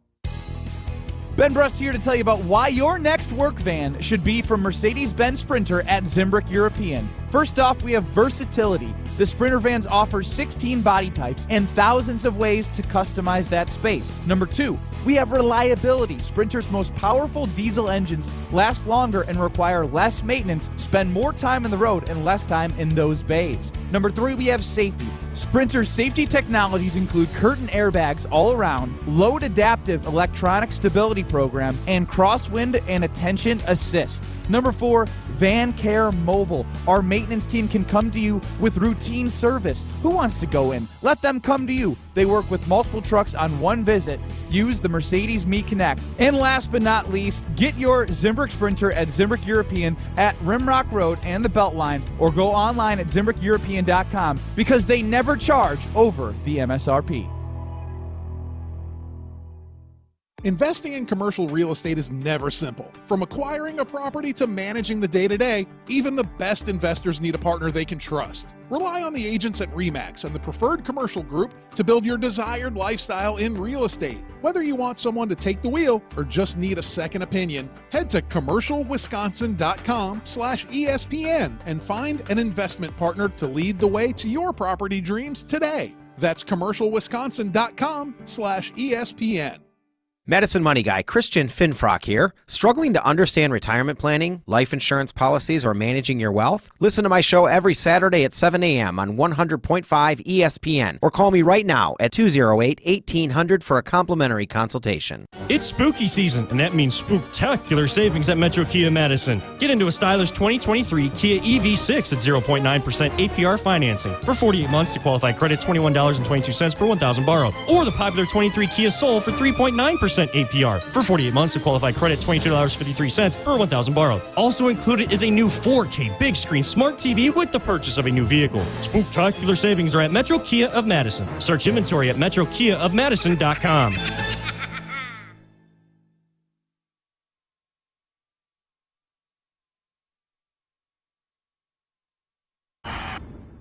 This is Green Bay Game Night on ESPN Wisconsin and WTMJ. Fake to Dillon.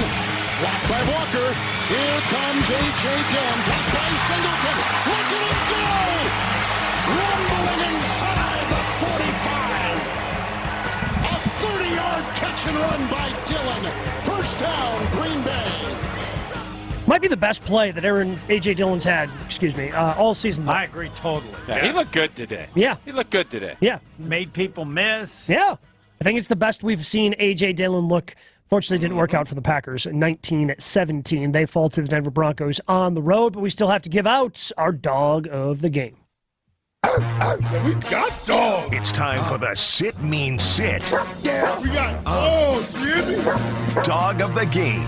John Money Alexander. Christian Watson. Quay Walker. He's a dog. Aaron Jones. Kenny Clark. Presented by Sit Mean Sit Dog Training in Waukesha and Milwaukee. Visit sitmeansit.com. Tausch, who is your dog of the game?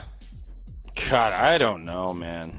I legit have been thinking about this, and the low-hanging fruit's A.J. Dillon, and you guys know I don't take the low-hanging fruit when we're in this spot. I thought Rasul Douglas got beat again today. I don't know if it was somebody else's fault, so I don't know how much I could put on him. So I'm going Zach Tom.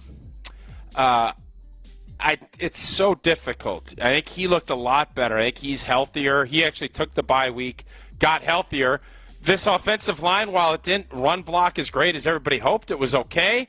Pass protection-wise, no sacks of Jordan Love today. Nothing really even close. And then you swung him into play center when Josh Myers gets hurt. So I'm going to give my dog of the game to Zach Tom because it's not easy to just say, well, you play right tackle. You know what, go snap the ball to Jordan Love and block those guys too. And for him, I think he played a really good game. Zach Tom, woof, woof. I can't get too excited today because I'm just so blech about everything that we saw. So I'm not going to give my high-pitched dog scramble. I'm just going with a couple of baby woof woofs for Zach Tom. Homer? Well, I think Joe Barry should get it again. You give up some yards and you make enough defensive plays that you give up only 19 points. But doesn't it go to? It is Dontavian. Yeah, to me that was the only choice. Dontavian Wicks. Yeah, it was the only choice because at one point he had the longest completion and he had the longest reception, and then he had the longest completion through the air at one point for the Packers. I'm going to go Joe Barry. Hey, I got on him as much as anybody, but the fact is the defense played well enough that they should have won the last 2 games. Mm-hmm. Yeah, I agree. So I'll take Joe Barry. I'm sure he doesn't even want me as a friend. But. I'm going Dontavian Wicks because I like the way what he showed today on that trick play, throwing the ball. He even got a carry today, had the one catch that expanded a drive on a 3rd down. It was the longest reception at that point. The Packers needed a spark, and Dontavian Wicks seemed to be doing that, but I'm with Tausch. It's more of a arf. Can't really be. Yeah, there's no big woofs today. Yeah, there just can't be any. There can't be any big woofs. But the dog of the game is brought to you by Sit Means Sit. If your dogs don't always listen to you, or you ask yourself, why don't they listen to what I say? Look no further than Sit Means Sit. You can have a happy, confident, and obedient dog. Contact Sit Means Sit Dog Training today in Milwaukee or Waukesha to schedule a free consultation. Go to sitmeansit.com and check out their Milwaukee and Waukesha pages. Let's quickly hit up Ron in the key on that Boda Box wine line. Ron has been patiently waiting. Ron, you are on Green Bay Game Night with Homer, Gabe, and Tausch. Yeah, quickly. So you guys almost had me wait long enough to get rid of me, so congrats. Almost there. Much like the Packers, you almost succeeded. But then Tausch said he has the skills. And that was enough to keep me on the line because are you freaking kidding me? He has the skills. Here's the problem that I've heard so far with your callers. Sugar-free, that he should throw to the back shoulder. He doesn't have the arm strength to get it to the back shoulder. He's terrible. Bad. You know, my daughter had a goal today, and she had a save. And you know what other stat she did? She continued her streak of averaging only 1 less pass for over 20 yards than Jordan Love. Per game. Yeah, he can't throw it long yet. 0 for 3 in 20 or more. 6 for 27, 0 TDs, 3 interceptions. Thank you, Rob Denosky. That's what he's done past 20 yards this year. You can throw a right shoulder less than 20 yards, by the way. You can throw a right shoulder, back shoulder less than 20 yards. You agree with that, right? If your guy's running a 21-yard route, but I'm confident then that Jordan would throw it to 12 yards. He got his receiver hurt today from throwing a bad ball. He's terrible. Wow. They're terrible. The best thing you have going for you is that you're climbing. You're at the 7th pick right now, but because you play Carolina and the Bears again, strive to be number 1.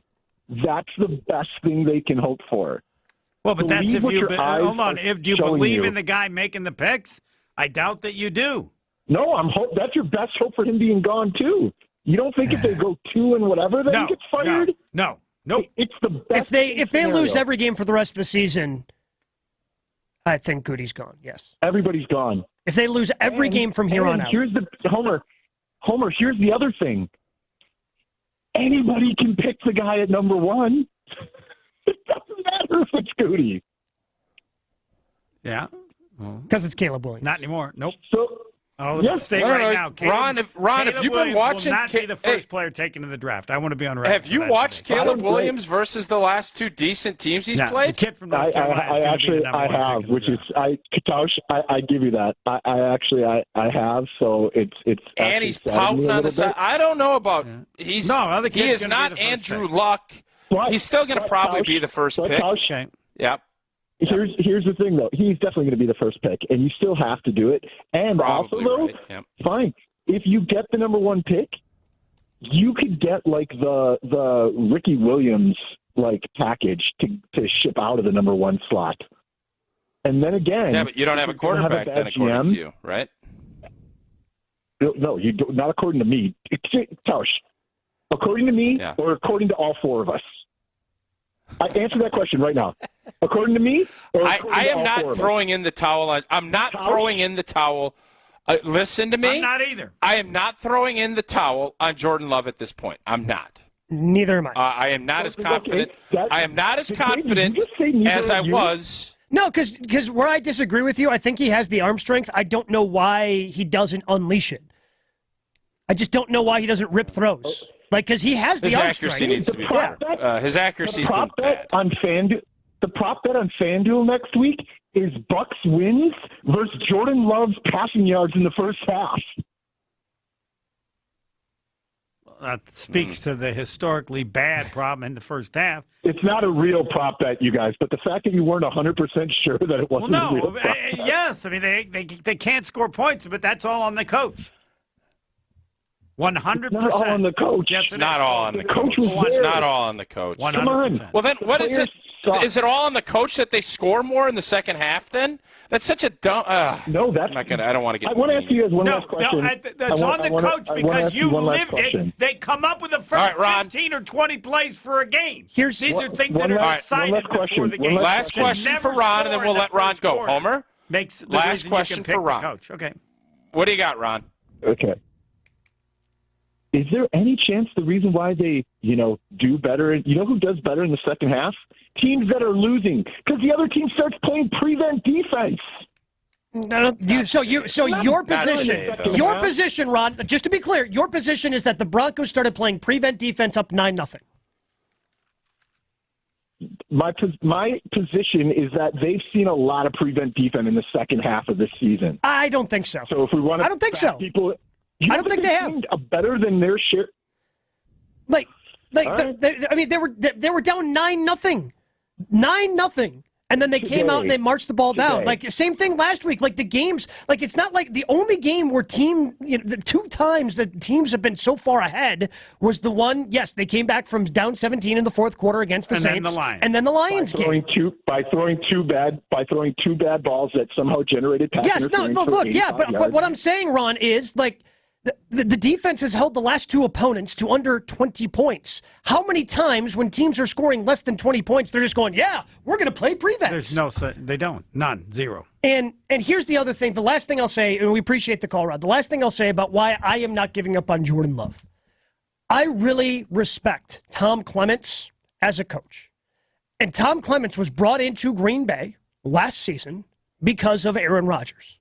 Once Aaron Rodgers was traded, what was preventing Tom Clements from going, you know what, I'm going to retire again. I don't need this. I did this for Aaron. I think he saw something and continues to see something in Jordan Love that he wants to help develop. So that's where I'm not through 6 games waving the white flag on Jordan Love. I think Tom Clements saw something, and that's the reason he came back. Gabe, don't tell me that's what you're hanging your hat on. Is that Tom Clements is hanging around because he believes in Jordan Love? That can't be what you're hanging your hat on. But so you're telling me that? So Tom Clements? I think that's why is he sticking around? No, I think Tom Clements was bored in retirement. I think he's happy to be working in the NFL. He said before he didn't even know he was proving that he was a competent NFL quarterback after the first couple weeks. He didn't know anything different before that. I would not use that. Again, I'm not going to tell you how to think or which takes you should use. Incorporating Tom Clements into your Jordan Love take on why he's a good NFL quarterback, that one in terms of having potential. Like I honestly think, like Tom, I don't know. Maybe he was bored, and maybe you know something more than I do. I don't know. You got Tom Clements' number that you think he was bored? I do have Tom Clements' number, but I'm in the same club in that if he thought it was a dog. Like the dude sucks and has no chance, he'd be out. Mm-hmm. Yeah. I'm not saying that Jordan Love's going to be good because Tom Clements stuck around. I'm saying I think Tom saw something in him, and that's why he's sticking around. He would not stick around if the kid sucked. Okay. Well, you don't agree, right? You guys, I would really tone that take down. That's all I would say on it.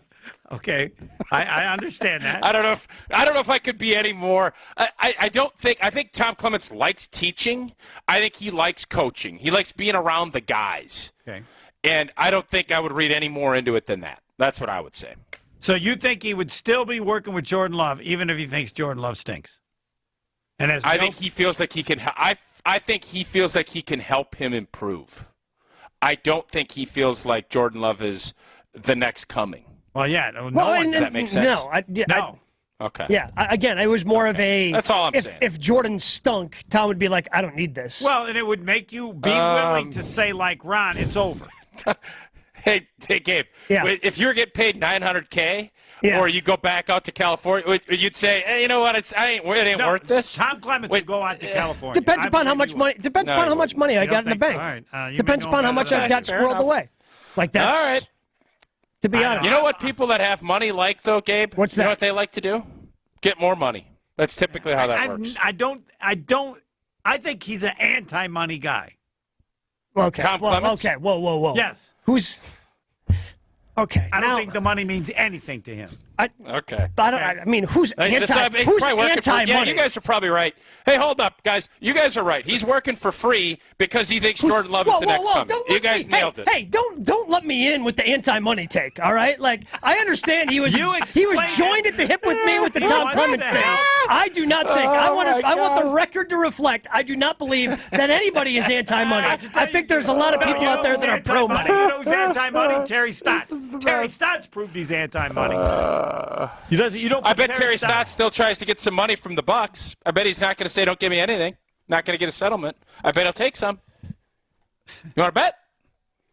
No, I don't think he'll take it. Okay, yeah, you don't. I don't think he'll take it. You know what you should do is take it to the house this season. Enjoy some tailgating from your own backyard. Tito's wants to make sure you have the best tailgate on the block. You can win game day gear for your next gathering simply by entering to win Tito at titostailgate.com. Be sure to enter by November 15th, which is coming up quick, for your chance to win a Solo stove grill, a Brewmate back tap for batch cocktails, or a Tito's football jersey. For official rules, visit titostailgate.com. Must be 21 to enter. Crafted to be savored responsibly.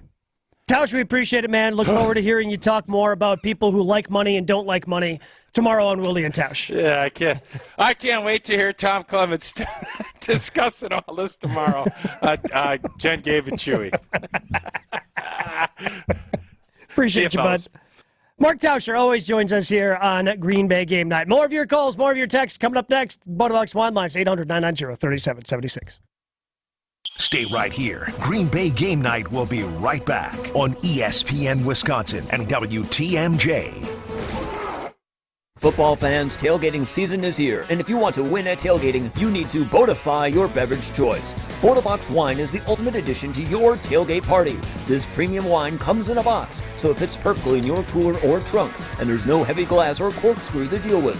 One 3-liter Botobox is equivalent to 4 regular bottles of wine, so it's great for sharing. Bring the wine that wins with wine critics, Botobox. This is how we Bota. Please drink responsibly. Must be 21 or over. Botobox Vineyards, Manteca, California. If you want a fresh twist on surf and turf, look no further than North and South Seafood and Smokehouse. Inspired by their time living in the Alaskan Gulf in southern Texas, owners Keith and Aaron brought together unique culinary backgrounds to create a truly authentic American restaurant here in Madison. After expanding to 2 more locations in DeForest and Verona, you can savor smoky, wood-fired barbecue and freshly prepared seafood from around the country. Explore their full menu and dining options at eatnorthandsouth.com. That's eatnorthandsouth.com. Tired of power outages disrupting your life? Make them a thing of the past by getting a Generac home standby generator from Adams Generators. Adams Generators is the largest and #1 rated Generac dealer in Wisconsin. With 24/7 emergency support, our factory-trained technicians are standing by to assist you. Visit adamspower.com/generators to make sure your power always stays on. That's adamspower.com/generators. Life's better with a home policy from American Family Insurance because you'll feel protected no matter how the wind blows. All so you can keep enjoying the home of your dreams. And our expert agents can help you save up to 23% when you bundle home with auto. Insure carefully, dream fearlessly.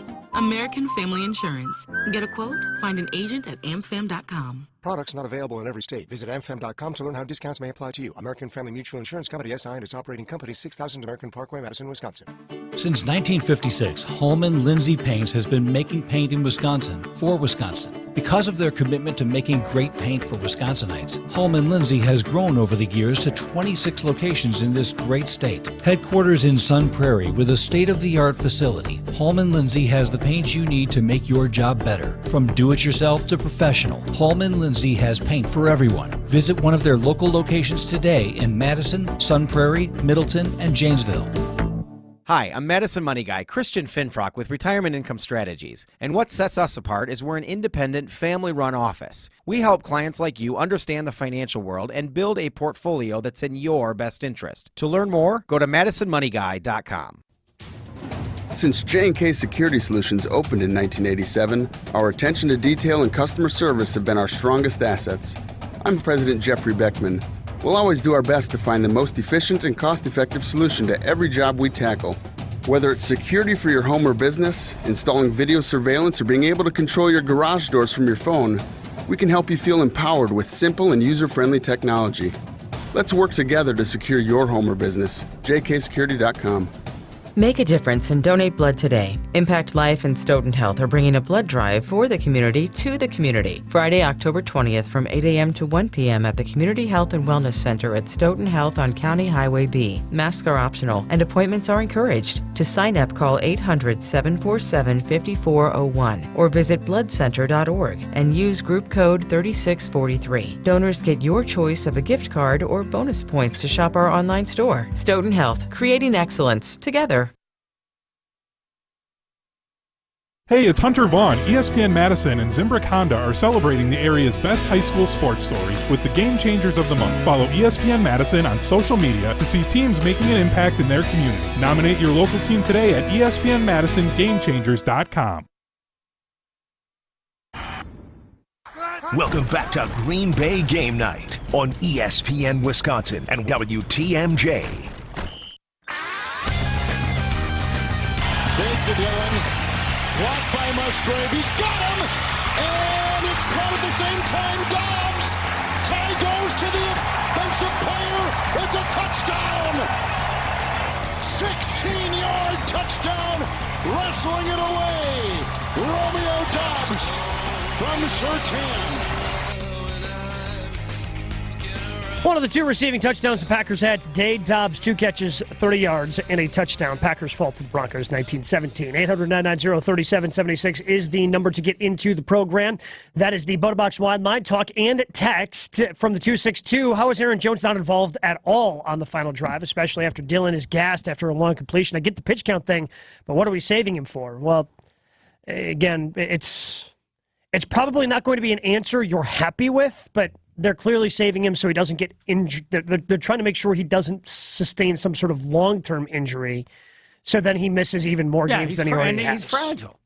I mean, this discussion we have, they view him as fragile. Yeah. I mean, they've taken very similar thoughts about him at various times in his career. Mm-hmm. So how they know it. Yeah, or they just feel that he's at the higher risk because he's had the hamstring injury now, so he's at a higher risk, and yeah, I'm not quite sure. This is from Brittany in Merrimack. What are we even doing? Did Matt LaFleur do anything during the bye week? Starting to realize that maybe Aaron Rodgers covered up a lot for Matt LaFleur's coaching.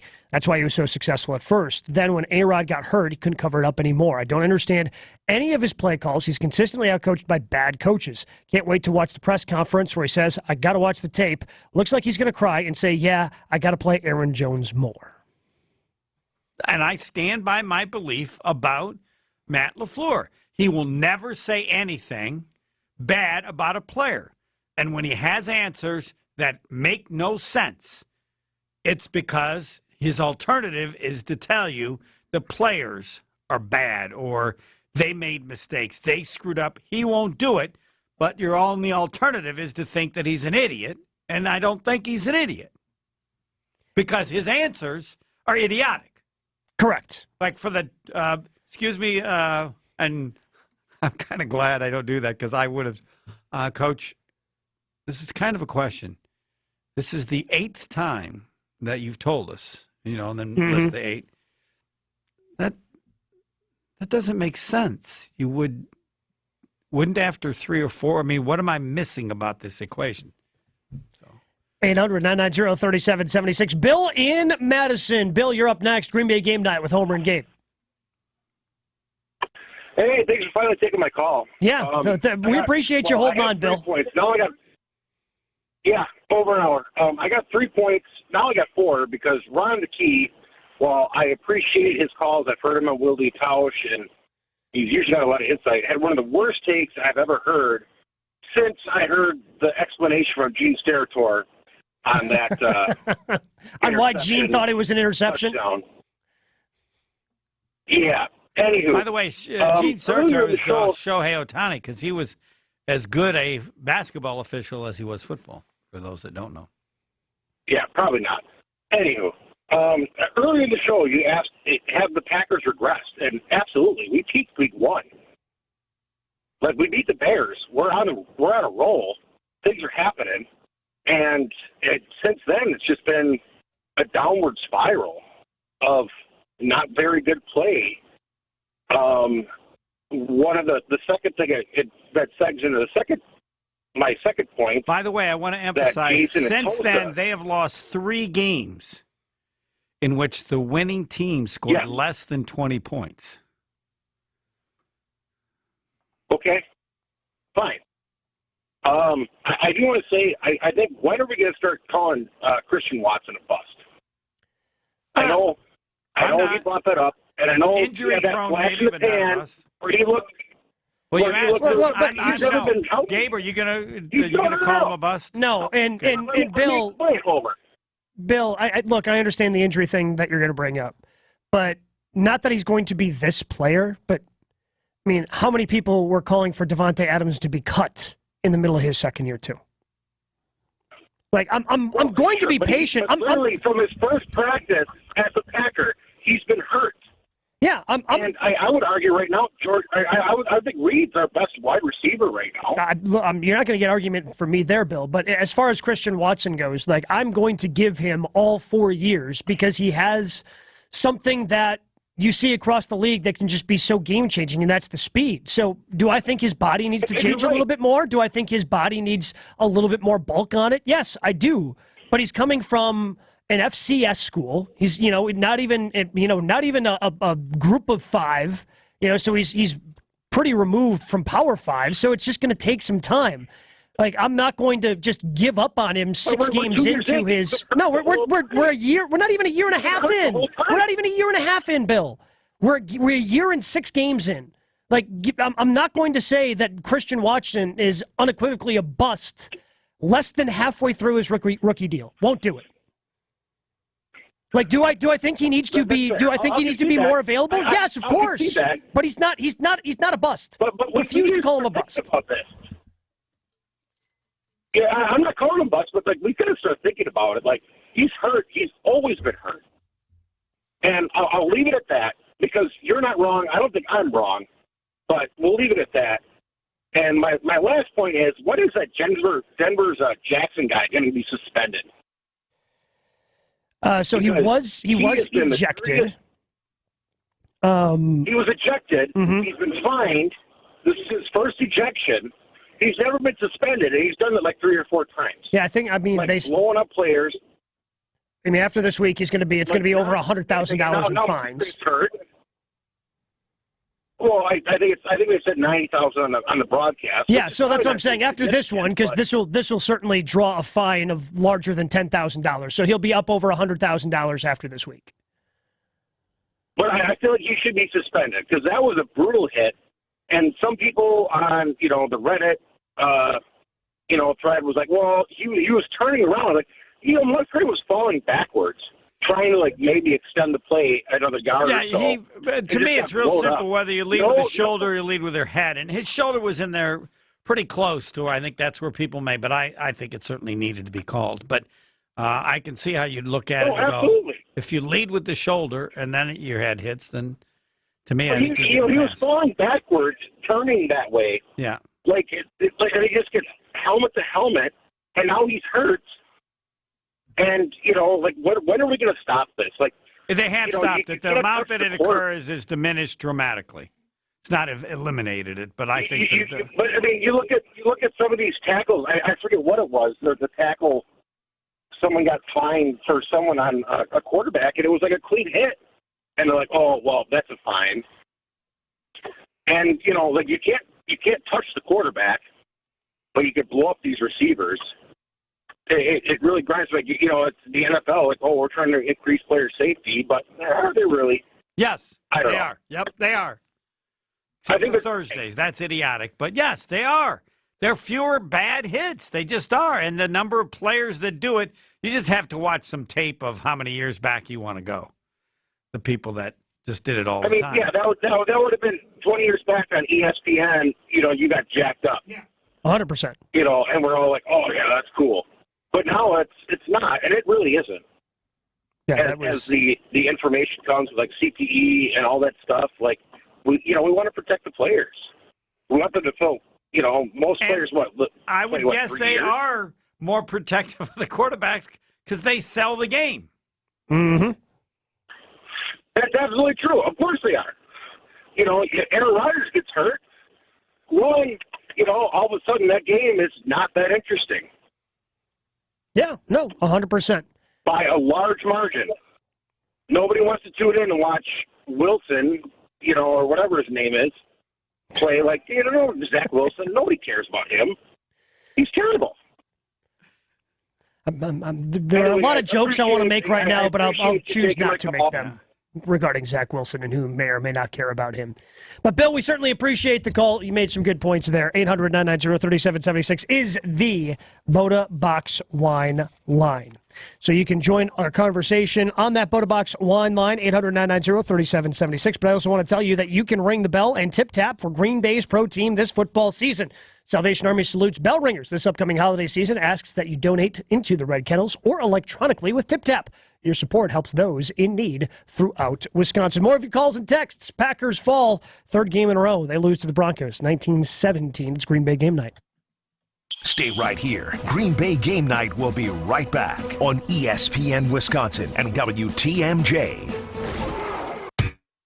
You'll notice that some jewelry stores in the area are giving big, deep down discounts, as much as 60%. But you know what they're doing, don't you? They're just marking it up to mark it down. That's why for over 30 years, Chalmers Jewelers has offered you truth in pricing. You will always find great value on unique custom jewelry at Chalmers Jewelers, either in-store or chalmersjewelers.com. Chalmers Jewelers in Middleton And Madison. Are you or is someone you know a student considering a career in media? The Wisconsin Broadcasters Association is here to help. The WBA Foundation is offering 4 scholarships, 2 for $2,500 and 2 for $1,500, to assist students enrolled in broadcasting or related educational programs. Students who have completed at least one half of their degree or graduation requirements are eligible to apply at WBAFoundation.org. Applications must be received by 4 p.m. on Friday, November 3rd. That to-do list you have needs one more thing. Chill. It's an easy thing to do. Just crack open an ice-cold Coors Light and chill. Take the afternoon off and binge watch anything. Go to happy hour and stay for a couple hours. Who's counting anyways? Or hang out with just your dog, because you've had enough human interaction this week. Whatever you do it with a Coors Light. Mountain cold refreshment made to chill. 2020 Coors Brewing Company, Golden, Colorado. Celebrate responsibly. Get your game on at the Island Resort and Casino with first-round picks of your favorite slots and table games. Bring friends and watch your favorite team compete on big screens. Grab game day eats in T. McSee's Sports Bar. Or celebrate your team's victory in Horizon's Steakhouse. To book your game time at the Island Resort and Casino, call 800-682-6040 today. Every event tells a story, from the first impression to the final moments. Have someone guide your guests through every chapter the way you want the story told. Hi, it's Jeffrey from Celebrations Entertainment. With a strong presence, great voices, and an award-winning team, trust us to guide, direct, and inform your guests through all the different chapters of the day. For fun, memorable entertainment for any event, please visit us at celebrationsentertainment.com. That's celebrationsentertainment.com. Big trucks can be intimidating. If you've been seriously injured in a truck crash, call Gruber Law Offices today. Trucking law can be extremely complicated. You don't want to take on the insurance company alone. Gruber Law Offices has the experience, the resources, and of course, the results. We know truck law.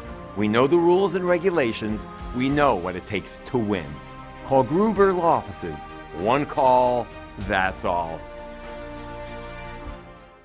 Every Thursday this football season, huddle up for the Great Dane Huddle, live from the Great Dane Pub and Brewing Company. Hey, it's Alex Strofe. The Great Dane Huddle this week moves to Wednesday because the Bucks open their season on Thursday. But we're with you for 2 hours from 6 to 8 p.m. ahead of Wisconsin and Ohio State. Join us beginning at 6 o'clock right here on 100.5 ESPN and Wisconsin On Demand, live from the Great Dane Pub and Brewing Company in Fitchburg. The Great Dane Huddle with Alex Strofe, Tarek Salam, and Derek Engler. Thursdays at 6 on 100.5 ESPN.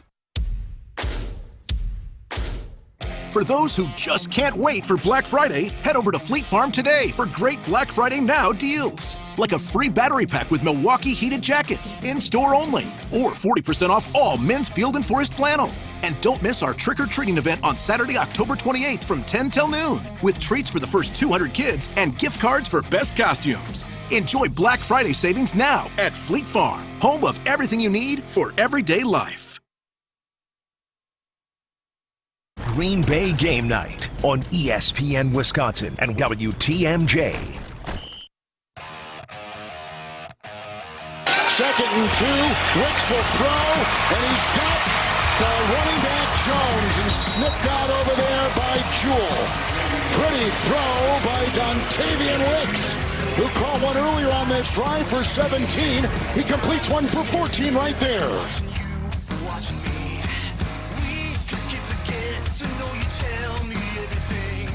Packers fall to the Broncos 19-17. By the way, breaking news. Okay. My source says the Packers are now favored by 1.5 against the Vikings. Okay. Doesn't change much. But So the look-ahead line that I saw earlier was Vikings -1. So maybe that flipped quickly. The Vikings will be coming off a short week. They're playing Monday Night Football tomorrow night. Then have to come into Green Bay. I just don't. The problem with being as confident as you are, Homer, for me is, do I think they could beat the Vikings? Yes. I don't know what that looks like. No, I'm wrong to be that confident. Fat Jack told me that. Yeah. How can you be? He was talking. I was talking about New England. Sure. Because I had New England not winning this week, but last week. Yeah. So this is the greatest pick of all time. He says you can't be that confident about that team. And it's the same thing because, the Packers could lose to anyone, so there's a limit to how positive you should be. So I did go a little too far. Because the answer last week, and this was something I asked on Jen, Gabe, and Chewy, to Rob Domofsky, Jason Wilde, Mark Tauscher, whoever, what are the Packers good at? And, the only thing we could unequivocally come up with is, well, Anders Carlson hasn't missed a kick. Well, he missed one today. So, and I didn't even realize how bad the punting was until, it was snuck in by Kevin Harlan on CBS today where he's like, by the way, he's got the worst net in the league. Oh, sweet. Cool. The Packer guy. Yeah. Yeah, because people don't focus on that, and that's really the only thing that counts. Yeah, the net. Other than, I think inside the 20 or there's if you're pitting people deep, but of course it was like a touchback. So, but we didn't. I don't feel like he. I said with a young kicker, it's going to cost you a game. Yeah, but I can't really say that he. No, I mean he missed that. No, if he would have missed, had they gotten into field goal range at the end and he missed it, then you could have been like, oh, okay, just kind of got to him in the moment that. And Chewy has told the story about Ryan Longwell missing a chip shot in 1998. Against Philadelphia. Yeah. Where, and then obviously Ryan went on to be the longest, the highest scoring Packers player of all time. I don't have an answer. What's the best thing about the Packers? Yeah. What are they good at? Nothing. Yeah. Not good, really good. No, what are they just good at? I think they have a good group of young receivers. I don't even know if that's true. But that doesn't mean they're going to yeah. That's good this year. Correct. Means I'm paying the price for them being good down the road. Mm-hmm. Right now, what are the 2023 Packers good at? Nothing. Yeah. Which is... No, they are good at something. What is that? They're an incredible second-half scoring machine. There you go. Now, The problem with that is that it follows a historically bad first half. But they are, like I want to emphasize, the team that led the league last year averaged 13.5 points per second half. The Packers are at 17. So, yes, that's what they do well. They have made games close and have won games, one of them, because of their incredible play. I think they did it to the Bears, too. Didn't they? Had incredible second-half points against the Bears. I have to look Yes, that they up. did. They had a great third quarter. Yes. And that's really what separated them from the Bears in that game as well. 800-990-3776. Let's quickly get to Sean in Sun Prairie. Sean, you're up next on Green Bay Game Night. Hey, guys. How's it going? Terrible. Yep. Wasn't this supposed to be an offense that was designed around running the ball and taking the ball out of the quarterback's hand? Yes, and I can tell you why it's not. You want to know why it's not? Why is it not? Offensive line sucks. Gabe said it off the air. LaFleur can't say it, but the offensive line stinks. And when you can't run because you have this offense that's built to create situations where the defense doesn't know what you're going to do. Mm-hmm. Well, they don't need to know what you're going to do. They don't care what you're going to do. Because they don't fear anything. Correct. So I think you've got Jenkins. I mean, I'll wait to hear from Bulaga tomorrow. But, I mean, again, every time you wonder and you don't have an answer, it's because LaFleur will not rip his own players. But you can't run the ball if you have a terrible offensive line. Mm-hmm. Well, if you can't run and you can't pass, what do? Lose? Sell it the best you can. And imagine you have LaFleur. You try to come up with stuff. That's why he doesn't know what to do. He cannot run his offense. They were able to run the ball fairly efficiently today. Yes, better, yes. The Broncos are also a historically bad defense. Correct. Who can't stop the run. So are the Raiders. I mean, bad teams lose to bad teams. We're a bad team at the end of the day. Tausch is right with his opening statement. We're just a bad team, and I think we just have to come to grips with that. And I think but he says they're going to get better. You got to have all of right now they're bad. If they course correct and fire LaFleur halfway through the season, that'll help. This team will not have a winning record without Aaron Rodgers with Matt LaFleur as coach. He's awful. He's soft. See, you blame him. You blame him more than Goody? No. How does Jair Alexander go from into the bye week healthy, coming out with an injury designation? Sure. You've never had a bad back. So, sure, Sean, I don't know how that's Matt LaFleur's fault. Right. That's the training staff. That's the training staff that's been there before LaFleur. Like that's Doc McKenzie. That's his department, right? Like Doc McKenzie's been there forever. And if you have a bad back and you can't play, you can't play. Unless you think that somehow Jair Alexander is not playing as some form of protest against Matt LaFleur. And look, you can criticize Matt LaFleur. There are plenty of things to criticize Matt LaFleur for. Jair Alexander's back is not one of them. I guess I'm more frustrated at the lack of being ready out of a bye week against a 1-4 team at the end of the day, or 1-5 team at the end of the day. And I'd like to give someone else a try. If I was him, I'd let someone else do the play calling. I'd like. Once you the game. Once you give it up. Well, no, you're giving up. He gets to call. He gets to come up with the first 15 plays. Oh, okay. And I have it. No one else knows it, but he's. Well, and this was something I did not know about Mike Holmgren's Packer team. Right. There were times where he would just let Sherm take over calling plays. Like, hey, Sherm, I don't have it today. You got to take it over. And Sherm would call some plays. I did not know that until Chewy mentioned that. I didn't know that. The degree to which it occurred. Yeah, I don't know the degree in which it occurred, but the fact that it occurred at all, I was unaware of. I just thought, and maybe that happens with other coaches, we just don't know it because they're not going to ever make that information public. But who knows? I doubt that Matt LaFleur gives up the play calling, though. Yeah, no, I'm not saying give it up. Yeah. I'm saying just like Holmgren, somebody else, come up with the first 10 plays. Yeah. Just try something else to try to get us out of our funk. Is there an argument to be made to let Sean Clifford take a couple snaps here and there and sling it in there?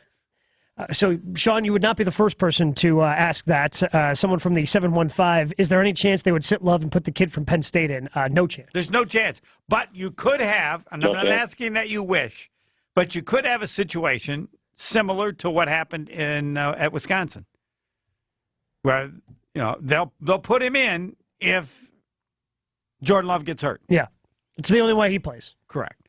And then you might get a chance to see. We don't know that it would be better. We know that it would be different.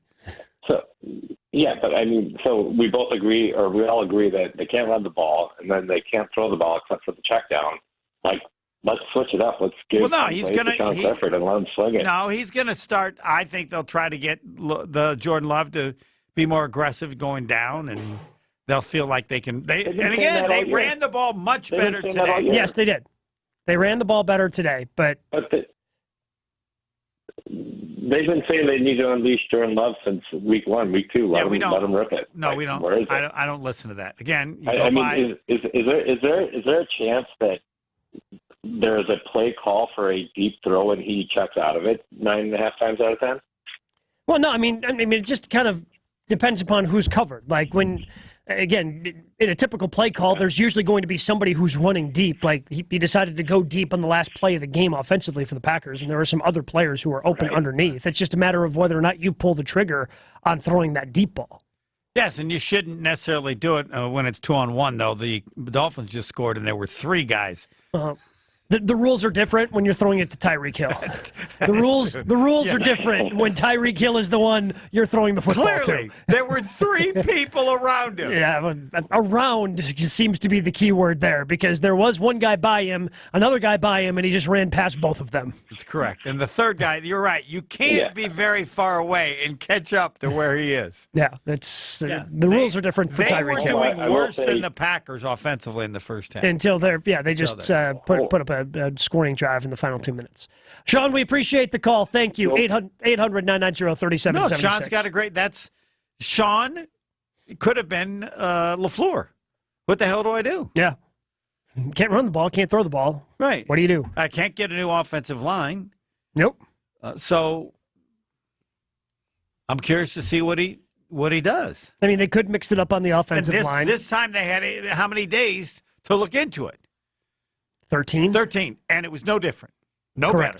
Correct. Arguably even worse. They had, until their last possession in the first half, they had 14 plays for 34 yards through the first 24 minutes of the first half. It's bad. There's no way around it. It's a bad. yard per minute is bad. Yes, yard per minute is always bad. But you know what? What's never bad, Homer? Yeah. Rum chata. Rum chata. Perfect blend of rum, cream, cinnamon, and vanilla flavors. They select the finest ingredients to create the world's finest liqueur, combining premium Caribbean rum, the highest quality dairy cream sourced from Wisconsin, and Mexican spice. You can find Rum Chata Original and Rum Chata Peppermint Bark at your local grocer or your favorite liquor store. Yep, it's local, bottled in Pewaukee. More of your calls and texts on Green Bay Game Night in 2 minutes. We're back with Green Bay Game Night after this on ESPN Wisconsin and WTMJ. Adulting in the fall means responsible spiking. For pumpkin spice or whatever your preferred fall drink concoction is, spike it with Rum Chata. It's a solution for any occasion. Rum Chata is the world's finest liqueur featuring premium Caribbean rum combined with vanilla, cinnamon, and the highest quality dairy cream sourced from Wisconsin. Enjoy a smooth shot or a tantalizing spiked beverage with Rum Chata Original. And, backed by popular demand for a limited time, Rum Chata Peppermint Bark. Rum Chata, the superior way to spike and sip responsibly this fall. There's only one place in Milwaukee where every day of the year, dreams and reality get together for a great time. Where you can walk in a player and walk out a winner. That place, Potawatomi Casino Hotel. With fantastic dining, gaming, sports betting, a luxurious hotel, and endless ways to win, the excitement never stops. The only thing missing is you. Your win is waiting. Only at Potawatomi Casino Hotel. Visit our website to learn more. Must be 21 to enter casino. At TLC Laser Eye Centers, we know every one of our patients' journeys. Like a recent patient in Chicago. She's been wearing the same scratched frame since college. And another patient in New York City. The first time he tried putting in contacts, it took him 4 hours and lots of patience. So how do we know all this? Well, TLC isn't all about seeing. We're also about listening. We start by discussing your needs, answer any questions, or address any concerns you may have about LASIK. Then we customize your experience to you. You deserve the best LASIK doctors, the best LASIK staff, and the best LASIK experience. So book your free 20-minute virtual consultation at TLC Laser Eye Centers. And let's talk about your journey today. Right now, TLC is offering $1,000 off their Wavelight laser when treated in October. That's $500 off per eye. So call 888-TLC-2020 or visit saveontlc.com. The doctor's choice for LASIK. Must mention this promotion and be treated in October of 2023 to qualify. $1,000 off for both eyes on standard Wavelight price. $500 off for one eye. Cannot be combined with any other offers. See details at saveontlc.com. Hi, this is Dave Kane. You're listening to Madison's Home of the Bucks, a good Karma brand radio station. 100.5 ESPN WTLX Monona, Madison.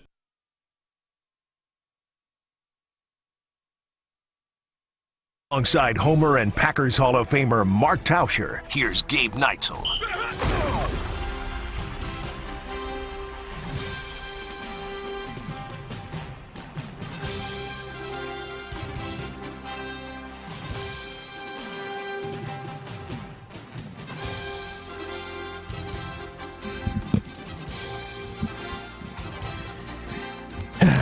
That's just... Look, and I thought it'd be worse. We knew it was growing. That gave up 60 points. Yeah, 70 or 70. Excuse me. I don't. I mean, I know other people are going to do it. I feel bad because I think they had a chance to win it. Sure, but I don't know what Jordan Love. That's the kind of thing that keeps people from picking you to be the future quarterback. The interception? Yes. When you know what you can and can't do. That wasn't a Hail Mary situation. No. You had a couple up. It was third down. You pick up 10 yards. Now it's 4th and 10. Right. And you've got a better opportunity. Right. You cannot. I mean, you're sitting in the huddle. Dude, you can't go long. Mm-hmm. We can't do it. Well, if you do, you can't go late. I just. Or on the 4th down, if you need, then whatever the hell. It's like when Rodgers did it. Well, what the hell, that's. But. It just stinks because right now the Packers are bad. Right. And I don't know if they'll lose that designation for the rest of the season because right now I don't know how they get not bad.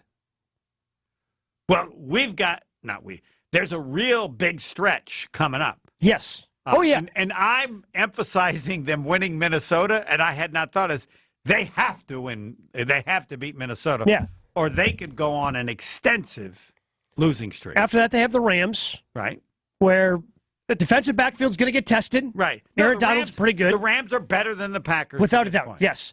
Steelers' defense is... Yes. That's bad. I mean, the Steelers can play a horrible game, but that matchup looks terrible. Yeah, it's just the way the Steelers' defense can play and the way the Packers' offense is playing, not great. And then you have the Chargers. Same thing. I'd say like the Rams. They're better than you are. Yeah. But, if you were kind of on a roll, you would think you could win one of those two. Yeah. Maybe even both of them, but now you feel like you could lose to both of them. Thanks. I want them, they're 2-4. I want them 2-4 out of this 6. I want them 4-8. I'll take 4-8. At the Lions. Yep. On Thanksgiving, and then home against the Chiefs. Correct. Whew. Now, the Chiefs don't show up all the time. It doesn't matter. But, again, yes. It just doesn't matter. They still win. They've lost once. They lost to the Lions. That's it. That's all they got. Right. No, but they know how good they are. This is all the preseason for them. Yes. Yeah, 100%. 800-990-3776. John in Sun Prairie. John, you're on Green Bay Game Night. Homer and Gabe. Good evening, man. Good evening. I could ramble, but I'm not going to. Okay. The only thing I want to say is I watched the Bear game today, which I was forced to do on CBS. But the Bears had a great game plan for an undrafted rookie quarterback. From a school no one's ever heard of. They ran the ball. No, never heard of. Yep. And I'm telling you what, he looked better than our franchise quarterback did today because they had a game plan. They were able to run. They were able to pass. They could pass downfield. It was like, this is the Bear team we beat? Wow. Yeah. because we've lost to the two worst teams in probably in the NFL, the Raiders and the Broncos. Well, I do want to emphasize that we would have not lost, the Packers would have not lost to the Raiders facing Hoyer and O'Connell. I don't believe. How do you know that, Homer? Hoyer, I believe, is 0-17 as a starter in the NFL. Is it something like that, Gabe? Well, then your odds are good. Yeah, that's another reason. If anybody bets on the NFL, I don't know, if they want to throw their money my way, I'll give them my address and my phone number, because there is no way you can just, pick who's going to win in the NFL anymore. Anybody on any given day can beat another team. But when it comes to the Green Bay Packers right now, I don't know who they could beat. So if you're going to put money out, you better bet against the Packers. Vikings. I got them beating the Vikings. Well, Kirk Cousins against Jordan Love. I don't see it happening, Homer, but all right. It is well, the Jefferson's NFL. still hurt. Jefferson is on IR, so he will not be available. By the way, the Bears had a grand total of 323 yards today. So, well, what did the Green Bay have? 121 yards? No, they were over 300. Yeah, They had like Packers had 331 total yards. 331. The Raiders had 3 turnovers. So, well, but all I know is the game plan that I saw that they rolled out with a undrafted rookie quarterback looked like something they need to do with Green Bay. We don't have the talent, even though we have receivers who are going to be up and coming, which I don't see. Samori Toure had 6 catch in 5 games? Awesome. He's not the top. I mean, I don't think. Yeah, I mean that's kind of disingenuous to your argument there, John. I don't know how much Samori Toure. I mean, there are concerns legitimately as far as the greatness of anyone. They all have Watson's the injury, Dobbs you just wonder about, Musgrave injuries. So there are reasons to be skeptical, but for sure. One thing that Tausch pointed out earlier in the game or in your show was, how do you come off of a bye with so many injuries? It's like you should be at the healthiest point of your season at 5 games in, and yet you had a list that was as long as my arm on Thursday. It was like, how does that happen? I think the answer because they're all Tausch young? has alluded to it before. No, when you're on a bad team, people get hurt more often. I think Tony Smith seems told like me it. that. Okay. Guys just seem to get hurt more often. But that's the best I can come up with. We're all frustrated. We're all frustrated I'm not with the way frustrated. that the Packers season's going. I'm sad. I'm not either. Well, you picked 6 wins. They're 2-4. Yeah, but yeah, Denver sucks. Well, we all did. They stink. Yeah, I picked 6 wins. 7 wins. I picked 6 wins. I did not anticipate through 6 weeks, even though they're 2-4, to be like, yeah, this team. But because I see that tough part of the schedule coming up, and that's where I thought they would get beat up. Like winning this game and having some confidence, at least heading into that stretch. They needed to win more games than they have to get to your 6. Yes. Okay. And maybe they still get there because Carolina's bad, and the Bears at the end of the year, who knows? And the Vikings are probably a little bit worse than originally anticipated. But it's just the Broncos are so bad. They're terrible. And they scored 17 points. Yeah, no. Russell Wilson's not the same guy that he used to be. They dropped 70 on him, but that's not. You can't consistently not score in the first half and win games. Just can't do it. No. Digging yourself a 9, Well, the Badgers do that too, but. Yeah, and guess what? Badgers aren't very good either. Yeah, they can't. No. It's going to be a struggle for the rest of the year. There's no way that these guys can play as badly as they played, but you would hope that you'd see improvement and maybe a little bit more of a game plan that allows the young guys to succeed. But I haven't seen it so far. So I'm curious to see what LaFleur does, because I think I have perfectly analyzed the problem. He didn't have any players, and he doesn't know what to do. Correct. Right. And I agree with you, Homer, when you say Joe Barry was your pick tonight. He's got a lot of a lot of talent on that defense. Yes, they played well enough to win games. And, if you can hold opponents under 20 points, you should win most of them. But It is what it is. Yeah, they're bad. Don't worry. Right now, they're averaging about 18th in the league, and defensively, they're tied for 19th. Don't worry. There are going to be plenty of opportunities for us to rip Joe Barry. I'm looking at that Rams game. Yeah, for sure. They've got a lot of good receivers on that team. We appreciate it, John. 24/7 Sports Betting is here in the great city of Milwaukee, thanks to Potawatomi Casino Hotel and the Potawatomi Sportsbook. Enjoy convenience of self-service kiosks, odds boards, wall-to-wall TVs, free parking, full-service bar, and numerous food options. Bet big, bet bold. Potawatomi Sportsbook and the Potawatomi Casino Hotel. More of your calls and texts on Green Bay Game Night coming up next. We're back with Green Bay Game Night after this on ESPN Wisconsin and WTMJ.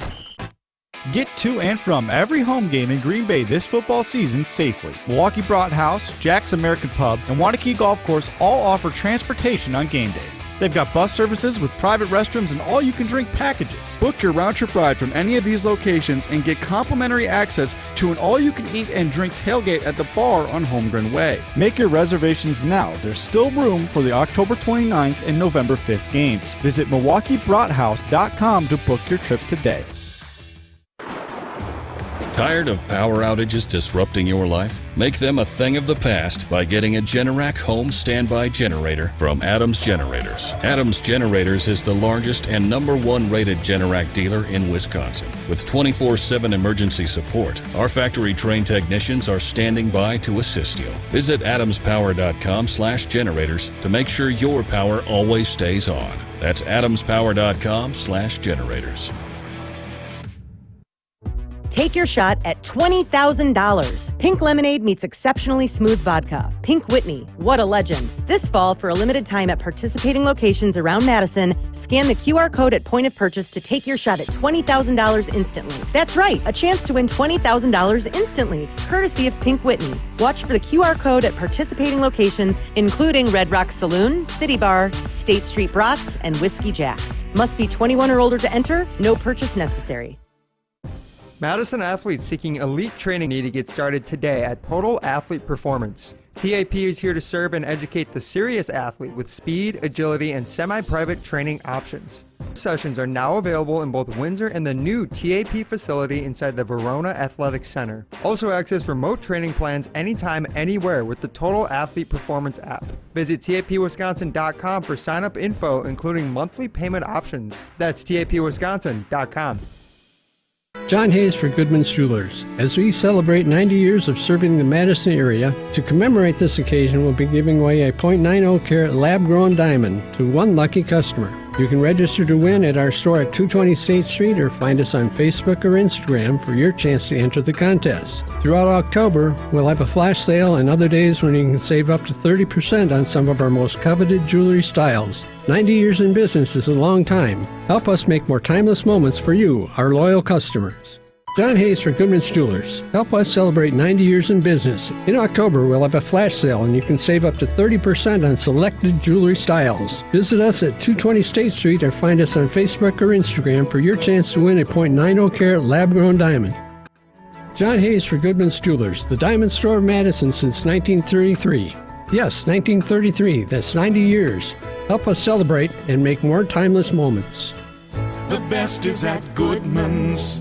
WTMJ's Vince Vitrano here. You know, I've played sports my entire life, been hurt a lot of times, but never had been injured until I had to stop doing the sports I enjoyed because my knee flat wouldn't allow it. I visited Orthopedic Associates of Wisconsin, where they took great care of me. I put my knee in their doctors' capable hands, and now I'm back in the gym, carrying my golf bag, pain-free for 18 holes, and playing tennis as often as I like with no issues. I'd recommend Orthopedic Associates of Wisconsin to anyone. Visit orthowisconsin.com. To those who've ever dreamt of their perfect event, those dreams are worthy and they are possible. Hi, it's Jeffrey from Celebrations Entertainment. With hard work, passion, and great music, we will make your event dreams a reality. Every event is a labor of love, with one-on-one planning, customization, and flawless execution. Bringing your event to life is what we do. For a fun, memorable event, visit celebrationsentertainment.com. That's celebrationsentertainment.com. This is Green Bay Game Night on ESPN Wisconsin and WTMJ. Here comes Love up the middle. Hurdling his own blocker. Stefaning his way to the 3. On that second down and 13, got to the 4. Packers fall 19-17 on the road to the Denver Broncos. Up next, they'll take on the Vikings at home. It'll be a noon kickoff on Sunday. 800-990-3776 is the number to join the show. Still plenty of opportunities to get your takes off after the Packers have lost their third in a row. We go to Patrick in West Dallas. Patrick, you're up next. Green Bay game night with Homer and Gabe. Oh. What's going on, Patrick? Hey, man, I want to say, first-time caller, long-time listener. Sure. Homer, you're the man, dude. Homer's the man. You guys got to, understand, the guy actually knows something about something. Jordan Love is terrible, guys. I don't think he's terrible. You're supposed to, oh, my God, come on, man. The guy can not throw the ball longer than 10, 15 yards. He dumps a pass off to a running back, which we're good at. I love the callers, but, we are good at running the ball. I think we're actually pretty good there. But I'm telling you, the dude cannot throw the ball 10 yards down the field, guys. Yes, he can. He has. He did early in the year. He cannot make a long pass. Gabe and I talked about it. He needs to watch Tua because he needs to make his long pass the anticipation much quicker and not loft it as a chance because he doesn't have that skill to loft it into throw it. So you throw it quicker and it gets to the receiver before the others can catch up on Watson. Yes? Terrible. Put in Clifford, the redhead dog. Oh, let's do this. Hang up on this guy. Come on. They're not going to do it. So to Patrick's point about he thinks the Packers are good at running the football, heading into today, they were terrible. They were 27th, I think, in rushing yards per game. Today was better, though. Yeah, again, today was better, but it was also against a historically bad defense. Right. I don't know if that continues against anybody who's going to be able to, actually defend.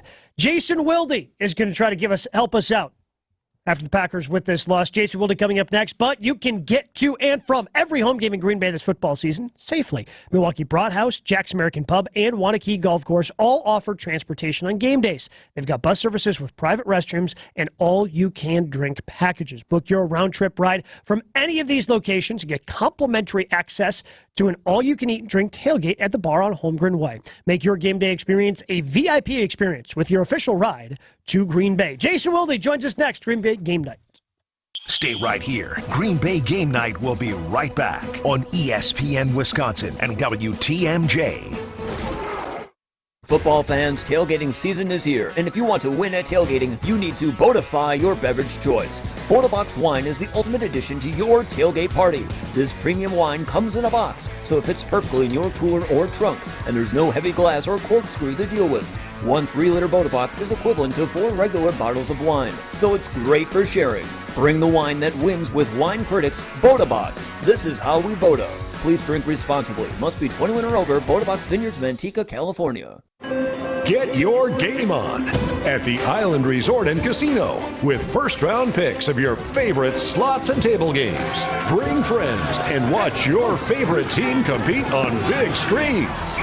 Grab game day eats in T. McSee's Sports Bar or celebrate your team's victory in Horizon's Steakhouse. To book your game time at the Island Resort and Casino, call 800-682-6040 today. From color-changing alexandrite to shimmering zircon and everything in between at Chalmers Jewelers, you'll find high-quality, affordable, one-of-a-kind pieces. We source straight from the gem cutters, and we manufacture in-house from start to finish. As the manufacturer, we believe in truth in pricing. Never pay more for quality and stunning, beautiful jewelry. She's one of a kind, and so should her jewelry be. While others may send your jewelry dreams to someone else to make, with us, your dreams become reality with the help of our custom jewelers, with you involved the whole way. With a staff that has over 200 years of combined experience, why buy from a place that marks up jewelry made by the thousands? When you can buy direct from Chalmers for that one-of-a-kind piece that is better quality, often for less. Chalmers Jewelers in Middleton And Madison. It's all about the green and gold and nonsense on Kyle, Brust, and Nordman. Is that a compliment? I don't know. I mean, there are some aspects of Judge Judy that you might be able to shed a positive light on. I don't know. Successful. Help me something. Yeah. She's successful. I don't like how you guys are pausing right now. Judge Judy was known for eviscerating people on TV. Kyle, Brust, and Nordman. Presented by Bud Light. Weekdays from 2 till 4 on 100.5 ESPN and Wisconsin On Demand. There's only one place in Milwaukee where every day of the year, dreams and reality get together for a great time. Where you can walk in a player and walk out a winner. That place, Potawatomi Casino Hotel. With fantastic dining, gaming, sports betting, a luxurious hotel, and endless ways to win, the excitement never stops. The only thing missing is you. Your win is waiting. Only at Potawatomi Casino Hotel. Visit our website to learn more. Must be 21 to enter casino. Mark Tauscher here for my friends at Buck and Honey's. Well, are you looking to celebrate Wisconsin hospitality this holiday season? Reserve a table or schedule a party at Buck and Honey's, a perennial Best of Madison award winner with locations in Sun Prairie, Monona, Wanakee, and their new great spot out in Mount Horeb. They always take great care of me and my family, and they can't wait to take care of yours. Reservations go fast, so log on to buckandhoneys.com today. That's buckandhoneys.com. I'll see y'all at Buck and Honey's. After a serious crash with a semi-truck, everything can change instantly. Your future, your family's future, your quality of life. That's why knowledge and results matter in big truck cases. And not all law firms have the know-how or the resources to handle these complicated cases. At Gruberg Law Offices, we have the experience it takes to make sure you're protected. And there's never a fee until we win your case. Gruber Law Offices. One call, that's all.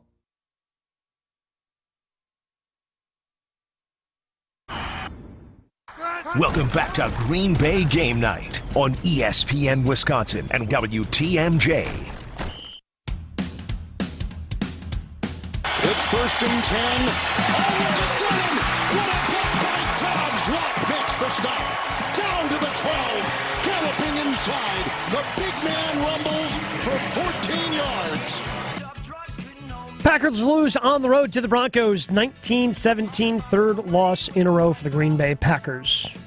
But it is now time for our friend. It is time for our teammate. It is time for Jason Wilde. He joins us here on Green Bay Game Night with Homer and Gabe. Good evening, Jason.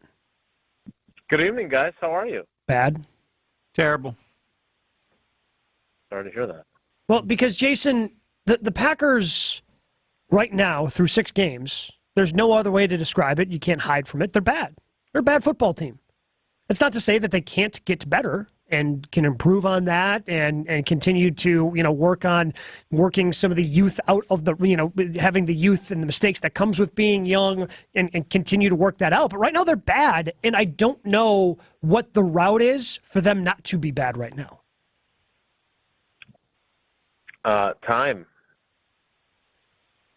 But even that, I'm not 100% sure that that's going to be the answer. With time, what will happen?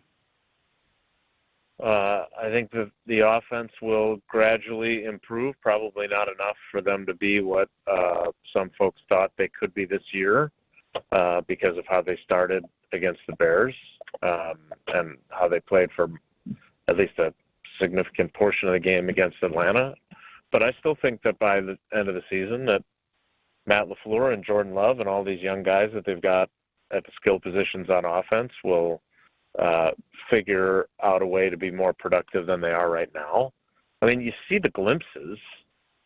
I'm talking to the guy who famously What were the said, glimpses? What are the glimpses like today? I thought the 2 touchdown drives that they put together in the second half, okay. There were plenty of glimpses, right? And we saw some, again, not enough of them, but we kind of saw the A.J. Dillon that we thought he was, and he hasn't been for far too long. But, I thought we saw flashes of him today. They've had the ball in their hands at the end now of 3 games that they could go and win, and they haven't won any of them, which is the reality of young football teams. Again, I think Rodgers was better as a rookie or as a first-year starter than Jordan Love has been, but they were 1-7 in games decided by 1 score. Now, what are they, 1-3 this year? Mm-hmm. I mean, this is, I know this is inconvenient and it's not fun and it sounds repetitive, but this is how they chose to build this team.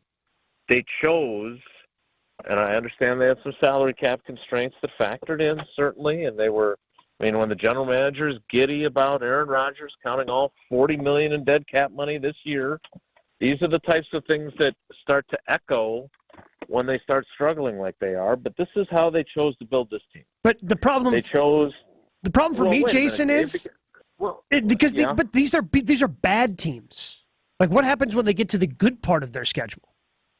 Yeah, it's going to be even tougher. But again, here's what I don't get. Like, you can't tell me that the NFL is devoid of middling, talented but not superstar, super expensive veteran players who couldn't help this team. Like, we all like to talk about how Ted liked having young players on his team, and that was true, but it was augmented with look, the defense, say what you want about them, and they're not perfect by any means, but they got mostly veterans over there. They had a rookie who got picked on today because their superstar corner missed his third game in four games with his back injury. But they got veteran guys, and they play well enough to win, even with a defensive coordinator that we kind of question his resume and his qualifications, right? Like, there's value in experience, and unfortunately for these guys, they are accruing it on a weekly basis while losing. And this is everybody loves Goody, and I know people think that I hate him, which I don't, but I try to be fair about my evaluation, and he told us all, when someone tells you who they are and what they believe, listen to them. He told us how great it is that Jordan Love and all these young skill position players were going to grow together. That's what the path he chose to take. Like, again, take Josiah DeGuara out of the equation, and it's 6 rookies and 3 second-year guys at tight end and wide receiver. This is the stuff that happens, right? And there are flashes of brilliance. There are flashes of athleticism and talent and skill and potential, but they don't come together all at once, and they don't come together enough to win games right now. I predict that by the end of the season, it'll come together to win some games. But right now, they're not winning any. And, they don't seem to know, and this is the biggest problem, and this is where LaFleur deserves criticism, even though I think this is really freaking hard to do, is they don't seem to have figured out where on earth the line is between simplifying it enough so guys don't run wrong routes and make colossal game-changing mistakes, but not so simple that they're so easy to defend. Because when I look at what they've done in the first half of these last, 4 games now? What is it, 63-6? I think they've been outscored in the last 4 games. Yeah, they got 6 points in the when I look at that, it looks to me like the play caller is being conservative because he's trying to find something that all these young guys can execute to try and get some sort of rhythm going. And then once you get a rhythm going, maybe you can try a little more. Like somebody said to me tonight, well, where's all like the motion and all these different exotic sets? And my thought is, I think he's afraid to use those because he doesn't think these guys can run them correctly. And they're going to get guys that are, illegal procedure or illegal motion and all. Like, he just feels to me like he's searching. And he hasn't just become an idiot overnight. So he's not as good as he was with Rodgers, but it is hard to figure out what exactly is going to work with these young guys. And so far he has failed to figure it out. I claim and believe part of it is because he didn't anticipate the offensive line being so bad. He may have anticipated that at this point that Love would not be able to throw the ball deep very well. But I don't think he has any idea what to do. I'd asked, and Tausch got mad because I didn't have an answer as to why they can be so bad in the first half, and they're now leading the NFL, averaging 17 points in the second half, which is like 3.5 points higher than the league leader last year. So apparently they have something that enables them to be the best in the league in the second half after being historically bad in the first half. I don't know what it is. Yeah, I mean, do you? I'd be curious to go through a little more of that. And what were they down 27-3 to the Lions, 16-3. Like defenses play differently when they have a lead. Right, but that's been a couple games, and this has been going on for the last 4 games, 3 of which have been decided by 4 points or less, and only the Lions has been a situation where, now granted, they came back against New Orleans the same way, but yeah. I mean, it's one thing to come back, so maybe that's the first score, but if the games are getting close, you certainly can't say then the games get but then the games really get close, and you have a chance to go win them, and you don't. Like I mean, let's be honest. The Saints game that they win, they get a huge help from the pass interference penalties, and then the dude misses a game-winning field goal. Right. They could easily be 1-5. Look, you're right. It's a strange statistical anomaly that they are able to do nothing in the first half and then put up that number of points. But I don't think that it's certainly nothing that they can hang their hat on. I'm not sure if they're going to go out and scrimmage before their next game, so it feels like the start of the game, feels like the second half. But they need to figure something out, and I think maybe it is. Maybe they get down, right, 16-3, 27-3, 17-0, and LaFleur says, F it, we just got to throw caution to the wind, and here we go. Maybe that's part of it. I don't know. All I know is that Jordan Love is up there tonight in Denver, answering Rob Domofsky's questions, talking about how, they need the deep ball needs to be a bigger part of their equation. And I'm sitting there listening going, well, maybe you need to start completing some of them. How can you possibly think that that's what you need to hang your hat on? Like, I understand if you feel like you're... It's better than saying breaking tackles.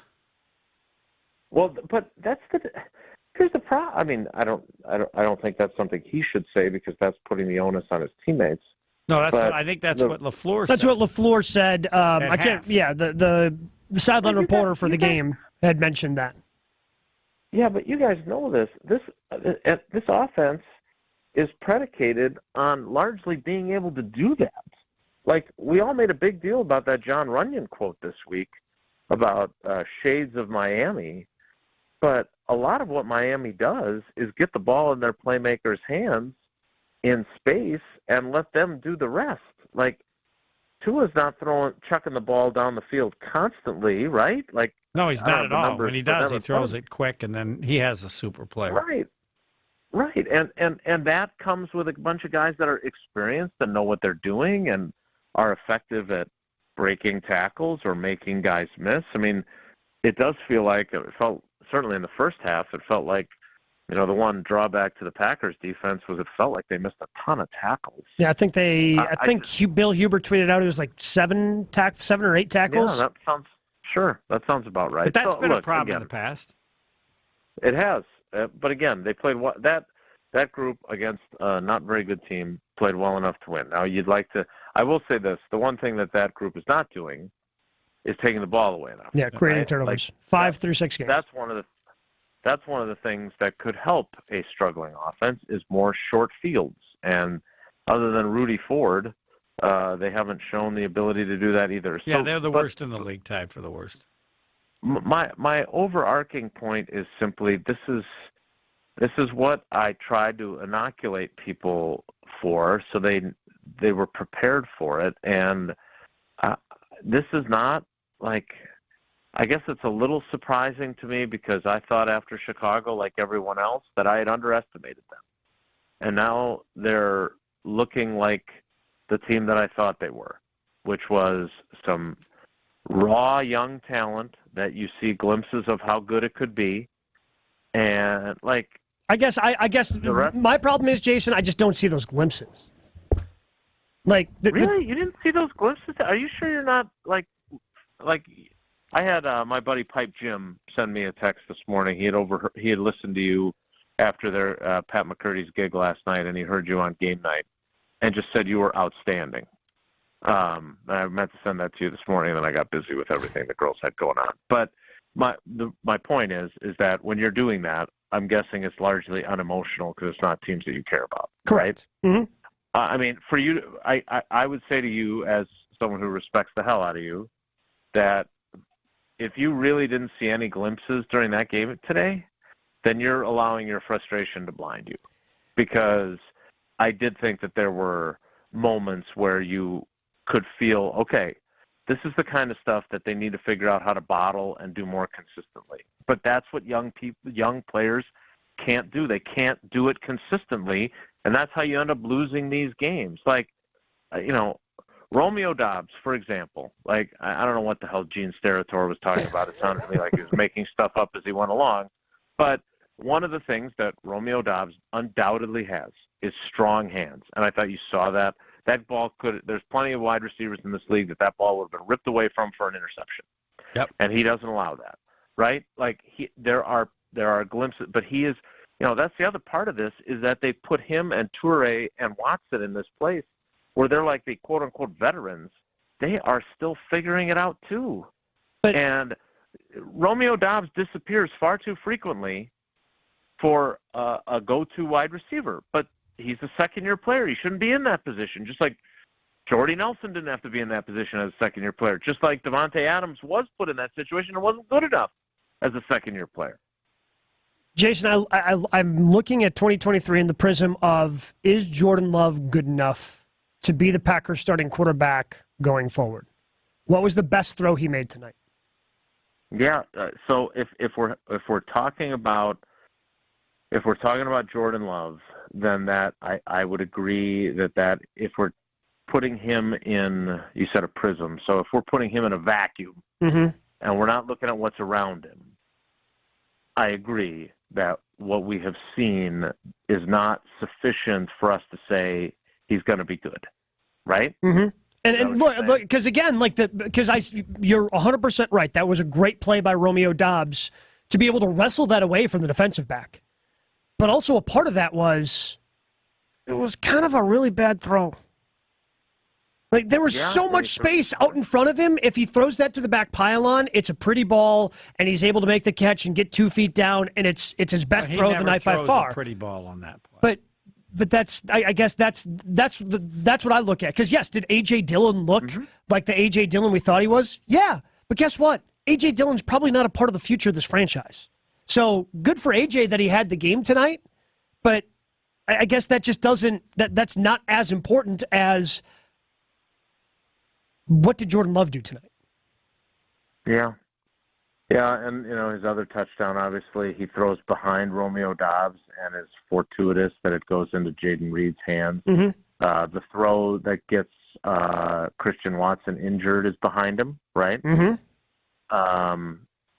Look, how is LaFleur Watson? tried to take the blame. Do we know? I don't know. I don't know, but I know somebody tweeted that Musgrave left in a boot. Mm-hmm. They announced him as an ankle injury, so he managed to avoid a concussion when he got headhunted by Kareem Jackson, but did not manage to get out of the game unscathed. First of all, I think we also have to, at some point, and we'll have Dr. Bulaga do his diagnosis later in the week, but we have to have a frank conversation about their offensive line and how their tackles are playing, and specifically Rasheed Walker. He had a rough first half against a team that got rid of all its best pass rushers. Whether or not Yash Diamond is a better alternative, I'm not sure. But at the same time, and this kind of submarines my young people issue, but one of the reasons they're in 3rd and 20 is because their best remaining offensive lineman on that run by Love, and it was a borderline call, but it was the right call, gets called for holding, right? Otherwise, my biggest issue, and the interception is bad. Don't get me wrong, but Love says, well, it could have been a what if, and I could have taken a check down. LaFleur says, it's my fault for calling that play. I should have called a safer play. Okay, so this is what we're talking about. Like, LaFleur doesn't know what the hell to call because he wants to take a shot and try and go win the game, and he's thinking, all right, well, we'll take a shot, and if we get it, great, and if we don't, then it's 4th and 20, and we'll have to take another shot. And now he's second-guessing himself going, well, maybe I should have called something across the middle to pick up 10 yards so it's 4th and 10. And Love is saying, well, I guess I could have checked it down, but that's the throw he wanted to make. But he never saw the safety coming, which is a young guy mistake. I mean, it's just all these kind of inexperienced errors keep compounding on top of each other, and that's how you end up losing to teams that aren't very good either. I mean, that's Gabe, you know this.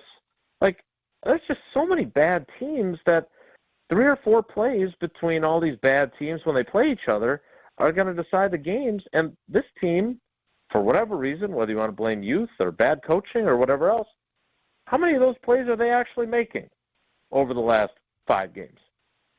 Not many of them. Certainly not enough. Jason, we certainly appreciate the time. Look forward to more of your thoughts on the Packers' loss against the Denver Broncos tomorrow on Wilde and Tausch. Starts at 9 a.m. on ESPN Wisconsin. I don't feel like I helped you much. All right, buddy. Take care. Be good. Probably how LaFleur feels. Yeah, that's very fair. For over 4 decades, one name has stood out as a symbol of excellence in automotive sales and service. It's the Boucher Automotive Group, dedicated to providing exceptional experience to all their valued customers. Boucher Automotive Group, riding with you every mile since 1977. Homer and I give our final thoughts on the Packers' loss tonight to the Broncos. Coming up next, it's Green Bay Game Night. More Green Bay Game Night coming up on ESPN Wisconsin and WTMJ. Evan, Canty, and Michelle are unsportsmanlike. Rye toast the best toast, right? Would you agree with that? Rye's terrible. Rye's terrible? Toast. No, I think he's got a point there. I think. Why are you looking at me like that, Cece? No, because you're the only one that thought that quite literally in this building. Dan and I like rye toast. What's the number one toast for you? If you had to get a toast, like with your eggs or whatever. Sourdough, easily. Sourdough. Easily. That's a great pick. With a little butter, a little jelly. Chef's kiss. Yeah, a little pumpernickel. Unsportsmanlike. Weekday morning starting at 6 Eastern on ESPN Radio and on ESPN2. Every event tells a story, from the first impression to the final moments. Have someone guide your guests through every chapter the way you want the story told. Hi, it's Jeffrey from Celebrations Entertainment. With a strong presence, great voices, and an award-winning team, trust us to guide, direct, and inform your guests through all the different chapters of the day. For fun, memorable entertainment for any event, please visit us at celebrationsentertainment.com. That's celebrationsentertainment.com. When it comes to security for your home and family, you want a winner, and we found one when we placed our trust with J&K Security Solutions. This is Greg Gard. Kim and Jeff hit the game-winning shot for us with the Control 4 home technology system. Home or away, from our smartphones, we can open the garage door, dim the lights, turn on the TV, as well as arm the security system. That's convenience as well as peace of mind. Let J&K Security Solutions do for your home or business like they've done for us. Call 255-5799 or online at jksecurity.com. Since 1956, Holman Lindsay Paints has been making paint in Wisconsin for Wisconsin. Because of their commitment to making great paint for Wisconsinites, Holman Lindsay has grown over the years to 26 locations in this great state. Headquarters in Sun Prairie with a state-of-the-art facility, Holman Lindsay has the paint you need to make your job better. From do-it-yourself to professional, Holman Lindsay has paint for everyone. Visit one of their local locations today in Madison, Sun Prairie, Middleton, and Janesville. In the next 30 seconds, I'm going to tell you how to save money and save the planet. It's simple. Ditch your energy bill and make the switch over to Everlight Solar. While electricity prices keep rising, Everlight Solar will give you the chance to take ownership of your power while also reducing your carbon footprint. As a local company based out of Madison, they'll be there with you every step of the way as you make the switch to solar. To learn more about how you can save money and save the planet, go to everlightsolar.com. Ho-Chunk Gaming Madison, home of the Big Win and Madison Casino Guru, is transforming guests into winners. Making an ordinary day into a big win day is easy with a 95% average payout. And with over 140 daily jackpots, the number of people winning has never been bigger. So what are you waiting for? Escape to Ho Chunk Gaming Madison for your next big win. Ho Chunk Gaming Madison. Take it to the house this season and enjoy tailgating from your own backyard. Tito's wants to make sure you have the best tailgate on the block. You can win game day gear for your next gathering by entering to win at Tito'sTailgate.com. Be sure to enter by November 15th for your chance to win a Solo Stove Grill, a Brewmate back tap for batch cocktails, or a Tito's football jersey. For official rules, visit Tito'sTailgate.com. Must be 21 years old to enter. Distilled and bottled in Austin, Texas. 40% alcohol by volume, namely 80 proof. Crafted to be savored responsibly. It takes a team to meet just about any goal, and that's as true on the football field as it is in the office. So it's good to know that you have the Gordon Flesh Company on your side. For more than 60 years, GFC has provided cutting-edge office technology for companies of all sizes, and as the nation's largest Canon dealer, GFC delivers the latest office technology, serviced, and is supported by the most experienced professionals in the industry. That's business technology managed. Visit gflesh.com to learn more.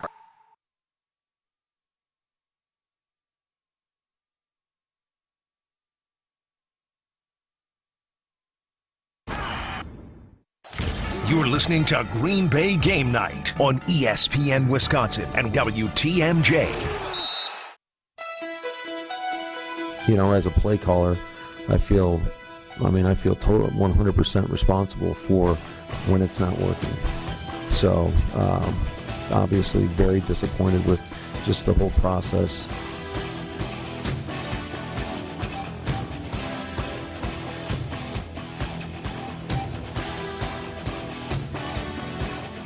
It has been a season of ups and downs for the green and gold. Yeah, that can be expected with a young roster and a first-year starting quarterback. Something that isn't so inconsistent should be your pregame tailgating game plan. Stop by your local store, stock up for your tailgate with delicious craft beverages, like a few of Wisconsin's favorite craft beers from Three Sheeps Brewing in Sheboygan and Central Waters Brewing in Amherst and Milwaukee.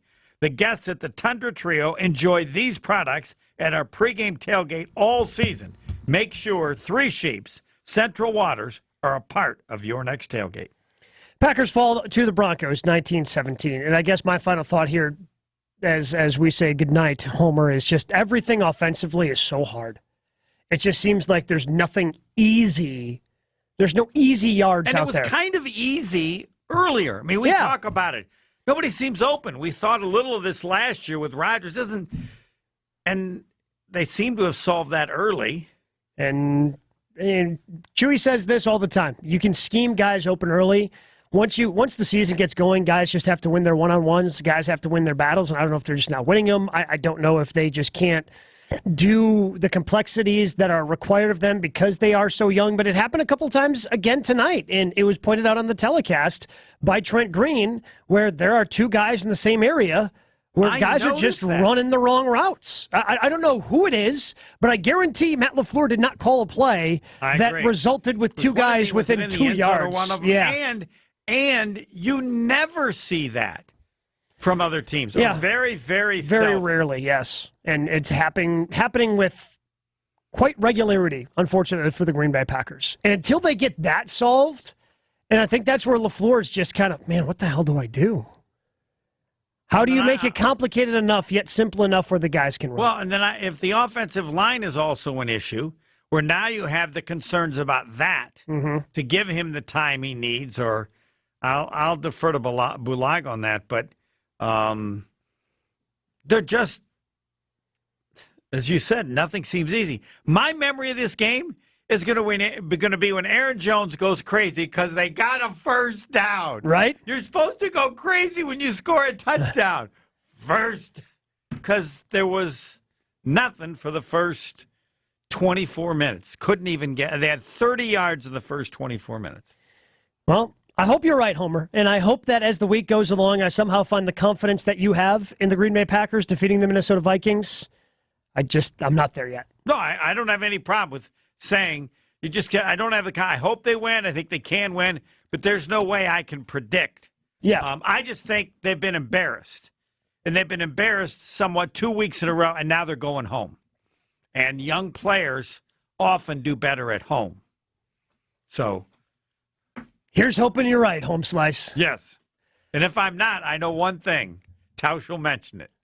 He most certainly will. That I guarantee. If they lose, because he added us all into this. We were so positive. No, you were the only one. Yeah, I mean, if they lose next week, Homer, you are going to be part of the opening statements for Mark Tauscher, and I will own that. Yeah, yes, because I think they're so embarrassed, and they're at home, and there's no. They're not. The Vikings are not the same Vikings. It is disappointing, but you can still get reaction on this game tomorrow all day long. 94.5 ESPN, 100.5 ESPN, of course, 620 WTMJ as well. 1430 WBEV up in, 1430 can I add one other thing? ESPN Beaver Dam. I mean, the Packer games are boring to watch. Yeah. And we've watched this game as we're doing this. Yeah, Miami and Philadelphia. Spectacular. Yeah. Spectacular. Fun stuff happens. Yes. And they're different teams. Their approaches are different. But this is like playoff Super Bowl football. The one thing that I think I've been most wrong about when it comes to the Packers, outside of my Tom Clements take from earlier today, apparently, is I thought that the Packers would be a fun team to watch. Hey, they've got this youth, it's going to be fun. Yeah, it's going to be fun to watch this team. I'm not having fun. And it's not even wins and losses part. No, it's just like plays. Fun. Those big plays. Yeah. Not as many of them, not consistent, but a wow. Yeah. There has been no wow in how many weeks? Painful. It's been tough. Yes. But hopefully it gets better. One thing I know for sure, you can join us next week here on Green Bay Game Night. It's spooky season, and that means spooktacular savings at Metro Ford of Madison. Get into a stylish 2023 Ford Edge at 0% APR financing. For 66 months to qualified credit, $16.43 per $1,000 borrowed. Or the popular Ford F-150 for 3.9% APR. For 66 months to qualified credit, $15.15 per $1,000 borrowed. Also included is a new 4K big screen smart TV with the purchase of a new vehicle. Spooktacular savings are at Metro Ford of Madison. Search inventory at metrofordofmadison.com. Get your game on at the Island Resort and Casino with first-round picks of your favorite slots and table games. Bring friends and watch your favorite team compete on big screens. Grab game day